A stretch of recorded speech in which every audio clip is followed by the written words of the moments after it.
ਅਸੀਂ ਤੁਰਨਾ ਸੀ ਉੱਥੋਂ 10 ਵਜੇ, ਪਰ ਕੁਝ ਗੱਡੀਆਂ ਆਉਂਦੀਆਂ, ਜਦੋਂ ਉਹ ਗੱਡੀਆਂ ਆ ਕੇ ਸਿੰਘੂ ਬਾਰਡਰ ਦੇ ਜਿਹੜੀ ਦਿੱਲੀ ਪਾਸਿਓਂ ਰੋਡ ਆ ਰਹੀ ਆ ਉਧਰਲੇ ਪਾਸੇ ਆ ਕੇ ਖੜਦੀਆਂ। ਜਦੋਂ ਉਹ ਖੜ ਜਾਂਦੀਆਂ ਤੇ 10 ਮਿੰਟਾਂ ਬਾਅਦ ਪੁਲਿਸ ਵਾਲੇ ਬੈਰੀਕੇਡ ਹਟਾਉਣਾ ਸ਼ੁਰੂ ਕਰ ਦਿੰਦੇ ਨੇ, ਜੋ ਕਿ ਪਹਿਲਾਂ ਬੈਰੀਕੇਡ ਉਹਨਾਂ ਨੇ ਸਾਡੇ ਹਟਾਏ ਨਹੀਂ ਸੀਗੇ।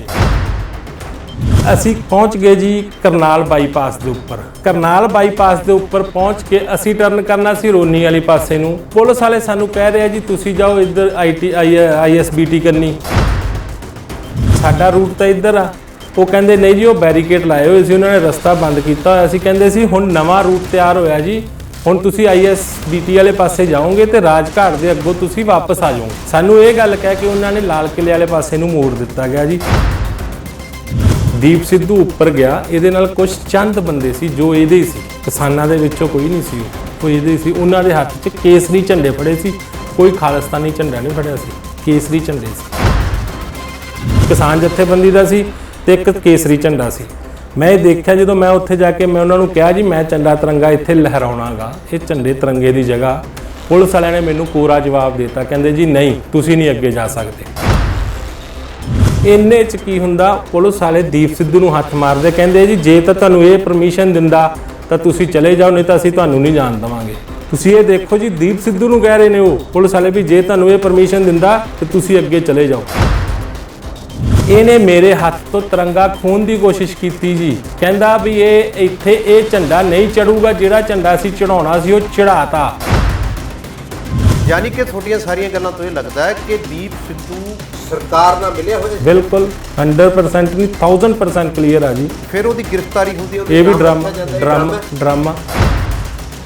ਮੈਂ ਦੀਪ ਸਿੱਧੂ ਨੂੰ ਓਪਨ ਚੈਲੰਜ ਕਰਦਾ ਜੀ, ਜਿਹੜੀਆਂ ਅੱਜ ਉਹ ਸਫਾਈਆਂ ਦਿੰਦਾ ਫਿਰਦਾ ਨਾ ਵੀ ਮੈਨੂੰ ਸਰਕਾਰਾਂ ਨੇ ਵੀਡੀਓ ਦਿਖਾਈਆਂ, ਉੱਥੇ ਪੁਲਿਸ ਵਾਲਿਆਂ ਨੇ ਪਹਿਲਾਂ ਤਾਂ ਡੰਡੇ ਵਰਾਏ। ਮੈਂ ਇਹ ਪੁੱਛਣਾ ਚਾਹਾਂਗਾ, ਜਦੋਂ ਤੂੰ ਉੱਪਰ ਤੋਂ ਥੱਲੇ ਉਤਰ ਕੇ ਆ ਰਿਹਾ ਸੀ, ਤੂੰ ਆਪਦੇ ਬੰਦਿਆਂ ਨੂੰ ਕਿਹਾ ਨਹੀਂ ਵੀ ਗੇਟ ਤੇ ਜਾ ਕੇ ਡੰਡੇ ਮਾਰੋ, ਜਿਹੜਾ ਮਗਰਲੇ ਪਾਸੇ ਲਾਲ ਕਿਲੇ ਵਾਲਾ ਗੇਟ ਸੀ, ਮੈਂ ਤੈਨੂੰ ਖੁਦ ਦੇਖਿਆ ਉੱਤੇ 3:30 4 ਵਜੇ ਤਾਂ ਉੱਥੇ ਬੈਠਾ ਲਾਲ ਕਿਲੇ ਤੇ 5:15 ਵਜੇ ਇਹ ਪਹੁੰਚ ਜਾਂਦਾਗਾ ਸੁਖਦੇਵ ਢਾਬੇ ਤੇ। ਇਹੋ ਜੀ ਕਿਹੜਾ ਇਹੋ ਜਿਹਾ ਕੋਈ ਐਰੋਪਲੇਨ ਜਾਂ ਇਹੋ ਜੀ ਕਿਹੜੀ ਇਹਦੇ ਕੋਲ ਜੰਤਰ ਸੀ ਜਿਹੜਾ ਇਹਨੂੰ 1.25 ਘੰਟੇ ਦੇ ਵਿੱਚ ਦਿੱਲੀ ਟਪਾ ਕੇ ਤੇ ਦਿੱਲੀ ਤੋਂ ਬਾਹਰ 35 ਕਿਲੋਮੀਟਰ ਅੱਗੇ ਸੁਖਦੇਵ ਢਾਬੇ ਤੇ ਲਿਆ ਕੇ ਬਿਠਾ ਦਿੱਤਾ। ਲੱਖਾ ਸਿਧਾਣੇ ਦਾ ਜੋ ਮੈਂ ਉੱਥੇ ਦੇਖਿਆ ਜੀ, ਉਹ ਅੰਦੋਲਨ ਦੇ ਨਾਲ ਖੜਾ ਵਿਚਾਰਾ। ਬਸ ਉਹਦੀ ਗਲਤੀ ਇੰਨੀ ਹੋ ਗਈ ਵੀ 25 ਤਰੀਕ ਨੂੰ ਜਦੋਂ ਇਹਨਾਂ ਦੇ ਬੰਦਿਆਂ ਨੇ, ਦੀਪ ਸਿੱਧੂ ਦੇ ਬੰਦਿਆਂ ਨੇ ਜਦੋਂ ਸਟੇਜ ਕੈਪਚਰ ਕੀਤੀ ਆ, ਉਹ ਉੱਥੇ ਆ ਗਿਆ। ਬਸ 25 ਤਰੀਕ ਰਾਤ ਦਾ ਉਹਦਾ ਉੱਥੇ ਇਨਵੋਲਵਮੈਂਟ ਹੈਗੀ ਆ, 25 ਤੋਂ ਬਾਅਦ ਦੀ ਉਹਦੀ ਕੋਈ ਇਨਵੋਲਵਮੈਂਟ ਨਹੀਂ। 26 ਨੂੰ ਤਾਂ ਉਹ ਵਿਚਾਰਾ ਉੱਥੋਂ ਹੀ ਨਹੀਂ ਗਿਆ। ਇਹ ਰਾਜਨੀਤਿਕ ਕੁਰਸੀ ਪਾਸੇ ਭੱਜ ਰਿਹਾ। ਜੇ ਰਾਜਨੀਤਿਕ ਕੁਰਸੀ ਦੇ ਨਹੀਂ ਲਾਲਚੀ ਨਾ, ਇਹ ਆ ਕੇ ਇੱਥੇ ਸਹੁੰ ਖਾ ਜੇ ਗ੍ਰੰਥ ਸਾਹਿਬ ਤੇ ਹੱਥ ਰੱਖ ਕੇ ਕਿ ਨਾ ਤਾਂ ਮੈਂ ਕੋਈ ਇਲੈਕਸ਼ਨ ਲੜੂੰਗਾ, ਨਾ ਹੀ ਮੈਂ ਕੋਈ ਸਰਕਾਰੀ ਅਹੁਦਾ ਦਾ ਪਾਵਰ ਲਊਂਗਾ, ਮੈਂ ਜਥੇਬੰਦੀ ਦੇ ਨਾਲ ਆ, ਜੋ ਜਥੇਬੰਦੀਆਂ ਕਹਿਣਗੀਆਂ ਮੈਂ ਉਵੇਂ ਕਰੂੰਗਾ। ਪਰ ਇਹ ਬੰਦਾ ਜੇ ਖੜ ਜੇ ਤਾਂ ਮੈਨੂੰ ਕਹਿ ਦੇ। ਤੁਸੀਂ ਹੁਣ ਜਦੋਂ ਲਾਲ ਕਿਲੇ ਪਹੁੰਚ ਗਏ, ਤੁਸੀਂ ਸਾਰੇ ਆਗੂਆਂ ਦੇ ਨੇੜੇ ਰਹੇ ਹੋ, ਤੇ ਕੀ ਤੁਸੀਂ ਉੱਥੇ ਜਾ ਕੇ ਦੇਖਿਆ ਨੇ ਵੀ ਸਰਕਾਰ ਗਲਤ ਪਾਸੇ ਤੁਹਾਨੂੰ ਲਿਜਾਈਏ, ਕਿਸੇ ਆਗੂ ਨਾਲ ਕੰਟੈਕਟ ਨਹੀਂ ਕੀਤਾ? ਕਿਸਾਨ ਅੰਦੋਲਨ ਦੇ ਵਿੱਚ ਸਾਰੇ ਜਿੱਥੇ ਆਮ ਅੰਦੋਲਨਕਾਰੀ ਬੈਠੇ ਨੇ, ਜਿਹੜੇ ਬਹੁਤਾਤ ਆਗੂ ਉੱਥੇ ਬੈਠਦੇ ਨਹੀਂ ਰਾਤ ਨੂੰ, ਆਪਦੇ ਹੋਟਲਾਂ 'ਚ ਰਹਿੰਦੇ ਜਾ ਕੇ। ਹਾਂ ਬਿਲਕੁਲ ਸਹੀ ਕਹਿ ਰਹੇ ਹੋ। ਸਕਾਈ ਨਿਊਜ਼ ਪੰਜਾਬ ਦੇਖ ਰਹੇ ਦਰਸ਼ਕਾਂ ਨੂੰ ਸਤਿ ਸ੍ਰੀ ਅਕਾਲ। ਮੈਂ ਹਾਂ ਤੁਹਾਡੇ ਨਾਲ RS ਲਿਬਰੇਟ। ਕਿਸਾਨ ਅੰਦੋਲਨ ਪ੍ਰਤੀ ਦਿਨ ਆਪਦੀ ਸਿਖਰ ਵੱਲ ਵੱਧ ਰਿਹਾ ਹੈ। ਕਿਸਾਨ ਜਥੇਬੰਦੀਆਂ ਸਰਕਾਰ ਦੇ ਰਵੱਈਏ ਨੂੰ ਦੇਖ ਕੇ ਪ੍ਰਤੀ ਦਿਨ ਉਸੇ ਤਰ੍ਹਾਂ ਹੀ ਆਪਦਾ ਰੁਖ ਅਖਤਿਆਰ ਕਰ ਰਹੀਆਂ ਨੇ। ਪ੍ਰਧਾਨ ਮੰਤਰੀ ਨਰਿੰਦਰ ਮੋਦੀ ਨੇ ਕਿਹਾ ਸੀ ਕਿ ਮੈਂ ਕਿਸਾਨਾਂ ਦੀਆਂ ਗੱਲਾਂ ਤੋਂ, ਕਿਸਾਨਾਂ ਦੀਆਂ ਮੰਗਾਂ ਤੋਂ ਇੱਕ ਟੈਲੀਫੋਨ ਦੀ ਦੂਰੀ ਤੇ ਹਾਂ। ਜੇ ਉਹ ਮੈਨੂੰ ਟੈਲੀਫੋਨ ਕਰਨ, ਮੈਂ ਉਹਨਾਂ ਨਾਲ ਗੱਲਬਾਤ ਕਰਾਂਗਾ ਤੇ ਇਸ ਮਸਲੇ ਦਾ ਹੱਲ ਜਲਦੀ ਹੀ ਕੀਤਾ ਜਾਏਗਾ। ਕਿਸਾਨ ਜਥੇਬੰਦੀਆਂ ਨੇ ਇੱਕ ਲੈਟਰ ਲਿਖਿਆ ਜਿਹਦੇ ਵਿੱਚ ਕਿਹਾ ਹੈ ਕਿ 25 ਤਰੀਕ ਤੱਕ ਸਾਨੂੰ ਉਹ ਕੋਈ ਨਾ ਕੋਈ ਸਾਡੇ ਨਾਲ ਗੱਲਬਾਤ ਕਰਨ, ਨਹੀਂ 26 ਤਰੀਕ ਤੋਂ ਬਾਅਦ ਇਹ ਅੰਦੋਲਨ ਹੋਰ ਤਿੱਖੀ ਦਿਸ਼ਾ ਵਿੱਚ ਚਲਾ ਜਾਏਗਾ।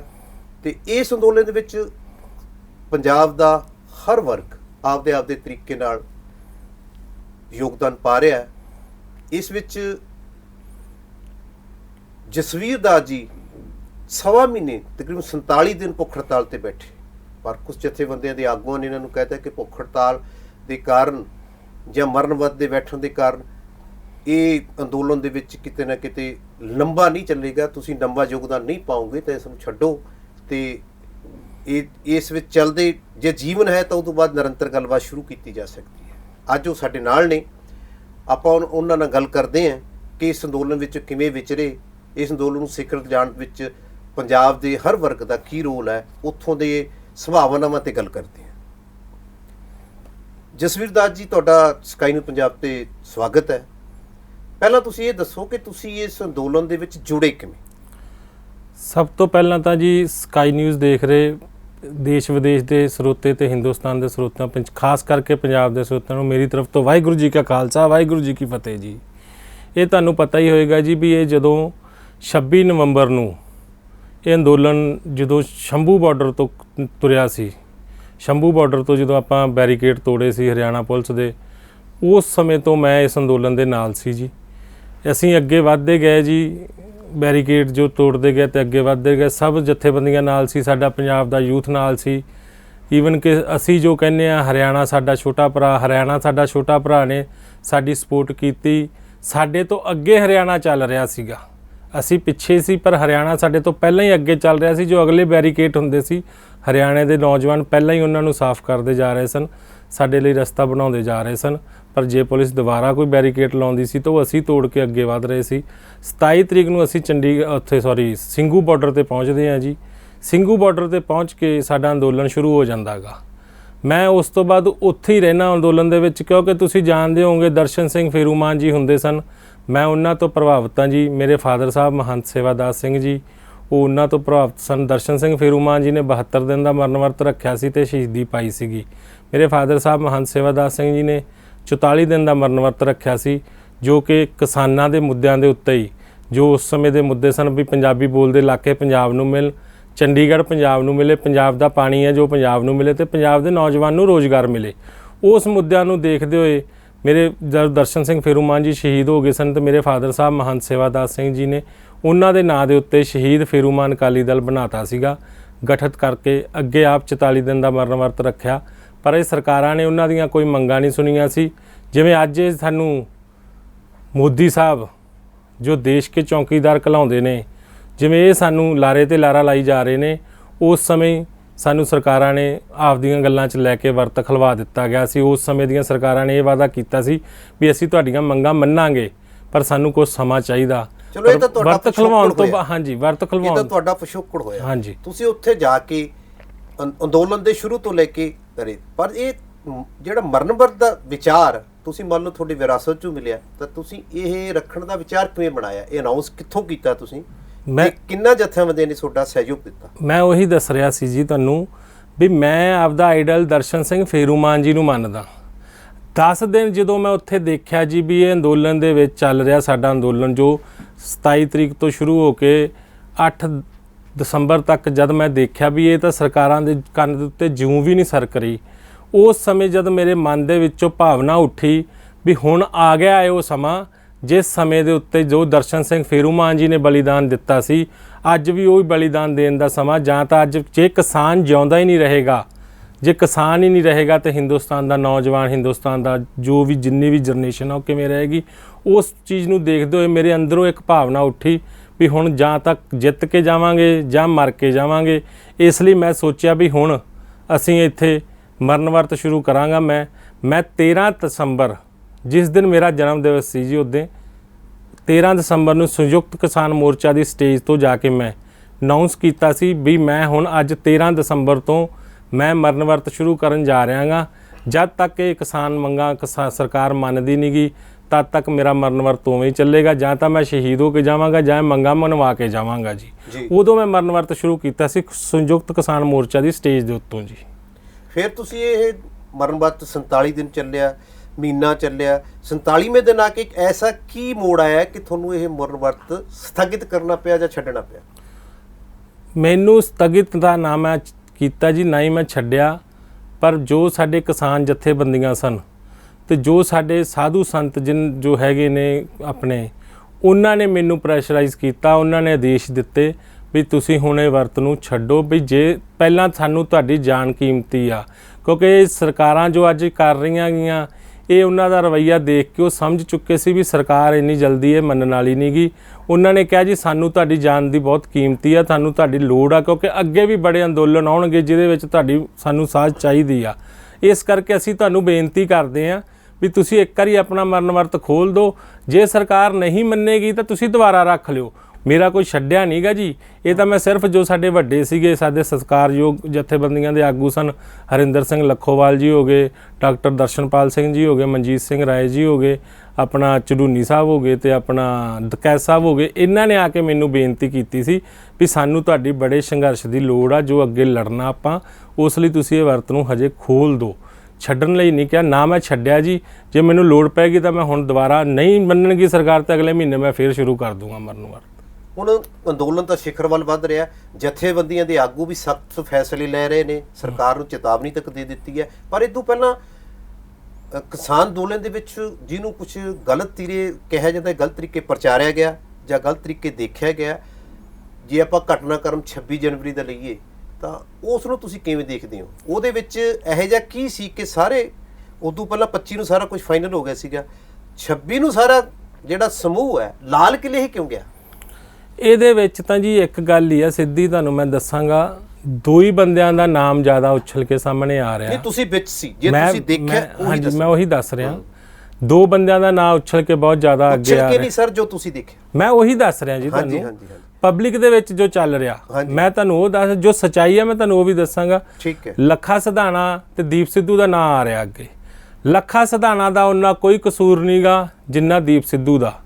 ਕਿਵੇਂ? ਦੀਪ ਸਿੱਧੂ ਦਾ ਇਸ ਤਰ੍ਹਾਂ ਜੀ, ਮੈਂ ਖੁਦ 26 ਤਰੀਕ ਨੂੰ ਮੈਂ ਉਹਨੂੰ ਚੈਲੰਜ ਕਰਦਾ ਵੀ ਜੇ ਮੈਂ ਝੂਠਾ ਹੋਵਾਂ ਤੇ ਮੇਰੇ ਨਾਲ ਜਿੱਥੇ ਮਰਜ਼ੀ ਆ ਕੇ ਡਿਬੇਟ ਕਰ ਲੇ, ਜੋ ਗੱਲਾਂ ਮੈਂ ਕਹੂੰਗਾ ਜੇ ਮੈਂ ਉਹ 'ਚ ਝੂਠਾ ਪਾਇਆ ਗਿਆ ਤੇ ਜੋ ਸਜ਼ਾ ਦੇਣੀ ਚਾਹੂੰਗੇ ਮੈਂ ਉਸ ਨੂੰ ਮੰਨਾਂਗਾ। ਜੋ ਤੁਹਾਡੇ ਚੈਨਲ ਦੇ ਵਿੱਚ ਮੈਂ ਅੱਜ ਦੱਸਣ ਜਾ ਰਿਹਾ ਉਹਨਾਂ ਦੇ ਉੱਤੇ ਤੇ ਹੋਰ ਵੀ ਜੋ ਮੁੱਦੇ ਨੇ, ਹੋਰ ਵੀ ਜੋ ਗੱਲਾਂ ਨੇ, ਮੈਂ ਉਹਨਾਂ ਲਈ ਚਰਚਾ ਕਰਨ ਲਈ ਤਿਆਰ ਹਾਂ। ਮੇਰਾ ਖੁੱਲਾ ਚੈਲੰਜ ਆ ਦੀਪ ਸਿੱਧੂ ਨੂੰ। ਗੱਲਾਂ ਤਾਂ ਦੱਸੋ। ਗੱਲਾਂ ਇਹ ਨੇ ਜੀ, 26 ਦਸੰਬਰ ਨੂੰ ਜਦੋਂ ਮੈਂ ਲਾਲ ਕਿਲੇ ਤੇ ਗਿਆ ਜੀ, ਮੇਰੇ ਡ੍ਰਿਪ ਲੱਗੀ ਹੋਈ ਸੀ।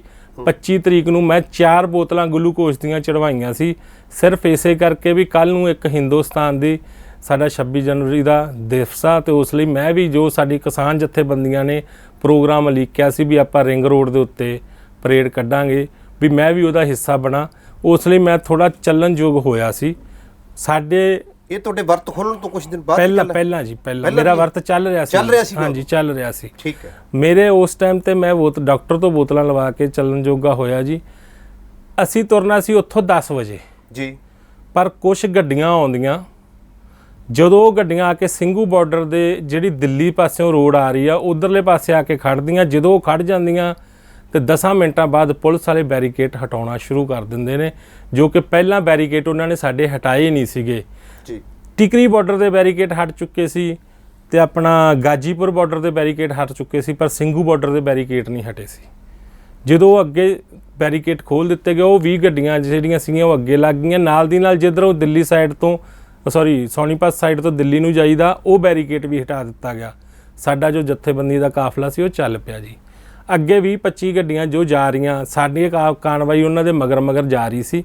ਉਹ ਅੱਗੇ ਵਾਲੀਆਂ ਗੱਡੀਆਂ ਰਸਤਾ ਸਾਫ਼ ਕਰਾਉਂਦੀਆਂ ਜਾ ਰਹੀਆਂ ਸੀ, ਜੋ ਬੈਰੀਕੇਡ ਲੱਗੇ ਸੀ ਉਹ ਬੈਰੀਕੇਡ ਖਲਾਉਂਦੀਆਂ ਜਾ ਰਹੀਆਂ ਸੀ। ਗੱਡੀਆਂ ਕਿਹਦੀਆਂ ਸੀ ਉਹ ਨਹੀਂ ਪਤਾ ਜੀ ਕਿੰਨਾਂ ਦੀਆਂ ਸੀ। ਤੇ ਫਿਰ ਗੱਡੀਆਂ ਰਸਤਾ ਸਾਫ਼ ਕਰਾ ਰਹੀਆਂ ਸੀ, ਤੁਸੀਂ ਮਗਰ ਚੱਲੇ ਗਏ? ਅਸੀਂ ਉਹਨਾਂ ਕਿਉਂਕਿ ਗੱਡੀਆਂ ਨਾਲ ਦੀਆਂ ਸੀ ਜੀ। ਹੁਣ ਤੁਸੀਂ ਇਹ ਦੇਖੋ ਜੀ, ਉੱਥੇ ਕੋਈ 10 ਗੱਡੀਆਂ ਨਹੀਂ ਸੀ, ਕੋਈ 100 ਗੱਡੀ ਨਹੀਂ ਸੀ, ਲੱਖਾਂ 'ਚ ਗੱਡੀ ਸੀ, ਲੱਖਾਂ 'ਚ ਟਰੈਕਟਰ ਸੀ। ਤੁਹਾਨੂੰ ਜਦੋਂ ਰੂਟ ਸਮਝਾਇਆ ਗਿਆ ਸੀ, ਫਿਰ ਤੁਸੀਂ ਉਸ ਰੂਟ ਤੇ ਕਿਵੇਂ ਚੱਲ ਪਏ? ਮੈਂ ਤੁਹਾਨੂੰ ਉਹੀ ਦੱਸ ਰਿਹਾ ਜੀ। ਅਸੀਂ ਮੇਨ ਪਹਿਲੀ ਗੱਡੀ ਜੋ ਜਾ ਰਹੀ ਆ ਉਹ ਸਾਡੇ ਤੋਂ 1.5 ਕਿਲੋਮੀਟਰ ਅੱਗੇ ਆ। ਉਹਦੇ ਮਗਰ ਜੋ ਗੱਡੀਆਂ ਦਾ, ਜੋ ਟਰੈਕਟਰਾਂ ਦਾ ਕਾਰਵਾਈ ਚੱਲ ਰਹੀ ਆ, ਜੋ ਪਹਿਲੀ ਗੱਡੀ ਜਿੱਧਰ ਨੂੰ ਮੁੜਦੀ ਜਾਏਗੀ ਤਾਂ ਮਗਰਲੀ ਕਾਰਵਾਈ ਤਾਂ ਉੱਧਰ ਹੀ ਜਾਏਗੀ। ਅਸੀਂ ਪਹੁੰਚ ਗਏ ਜੀ ਕਰਨਾਲ ਬਾਈਪਾਸ ਦੇ ਉੱਪਰ। ਕਰਨਾਲ ਬਾਈਪਾਸ ਦੇ ਉੱਪਰ ਪਹੁੰਚ ਕੇ ਅਸੀਂ ਟਰਨ ਕਰਨਾ ਸੀ ਰੋਨੀ ਵਾਲੀ ਪਾਸੇ ਨੂੰ। ਪੁਲਿਸ ਵਾਲੇ ਸਾਨੂੰ ਕਹਿ ਰਿਹਾ ਜੀ ਤੁਸੀਂ ਜਾਓ ਇੱਧਰ ISBT ਕੰਨੀ, ਰਾਜਘਾਟ ਕੰਨੀ ਜਾਓ। ਅਸੀਂ ਉੱਥੇ ਜਾ ਕੇ ਪੁੱਛਿਆ ਵੀ ਸਾਡਾ ਰੂਟ ਤਾਂ ਇੱਧਰ ਆ। ਉਹ ਕਹਿੰਦੇ ਨਹੀਂ ਜੀ, ਉਹ ਬੈਰੀਕੇਡ ਲਾਏ ਹੋਏ ਸੀ, ਉਹਨਾਂ ਨੇ ਰਸਤਾ ਬੰਦ ਕੀਤਾ ਹੋਇਆ ਸੀ। ਕਹਿੰਦੇ ਸੀ ਹੁਣ ਨਵਾਂ ਰੂਟ ਤਿਆਰ ਹੋਇਆ ਜੀ, ਹੁਣ ਤੁਸੀਂ ISBT ਵਾਲੇ ਪਾਸੇ ਜਾਓਗੇ ਤੇ ਰਾਜਘਾਟ ਦੇ ਅੱਗੋਂ ਤੁਸੀਂ ਵਾਪਸ ਆ ਜਾਓਗੇ। ਸਾਨੂੰ ਇਹ ਗੱਲ ਕਹਿ ਕੇ ਉਹਨਾਂ ਨੇ ਲਾਲ ਕਿਲੇ ਵਾਲੇ ਪਾਸੇ ਨੂੰ ਮੋੜ ਦਿੱਤਾ ਗਿਆ ਜੀ।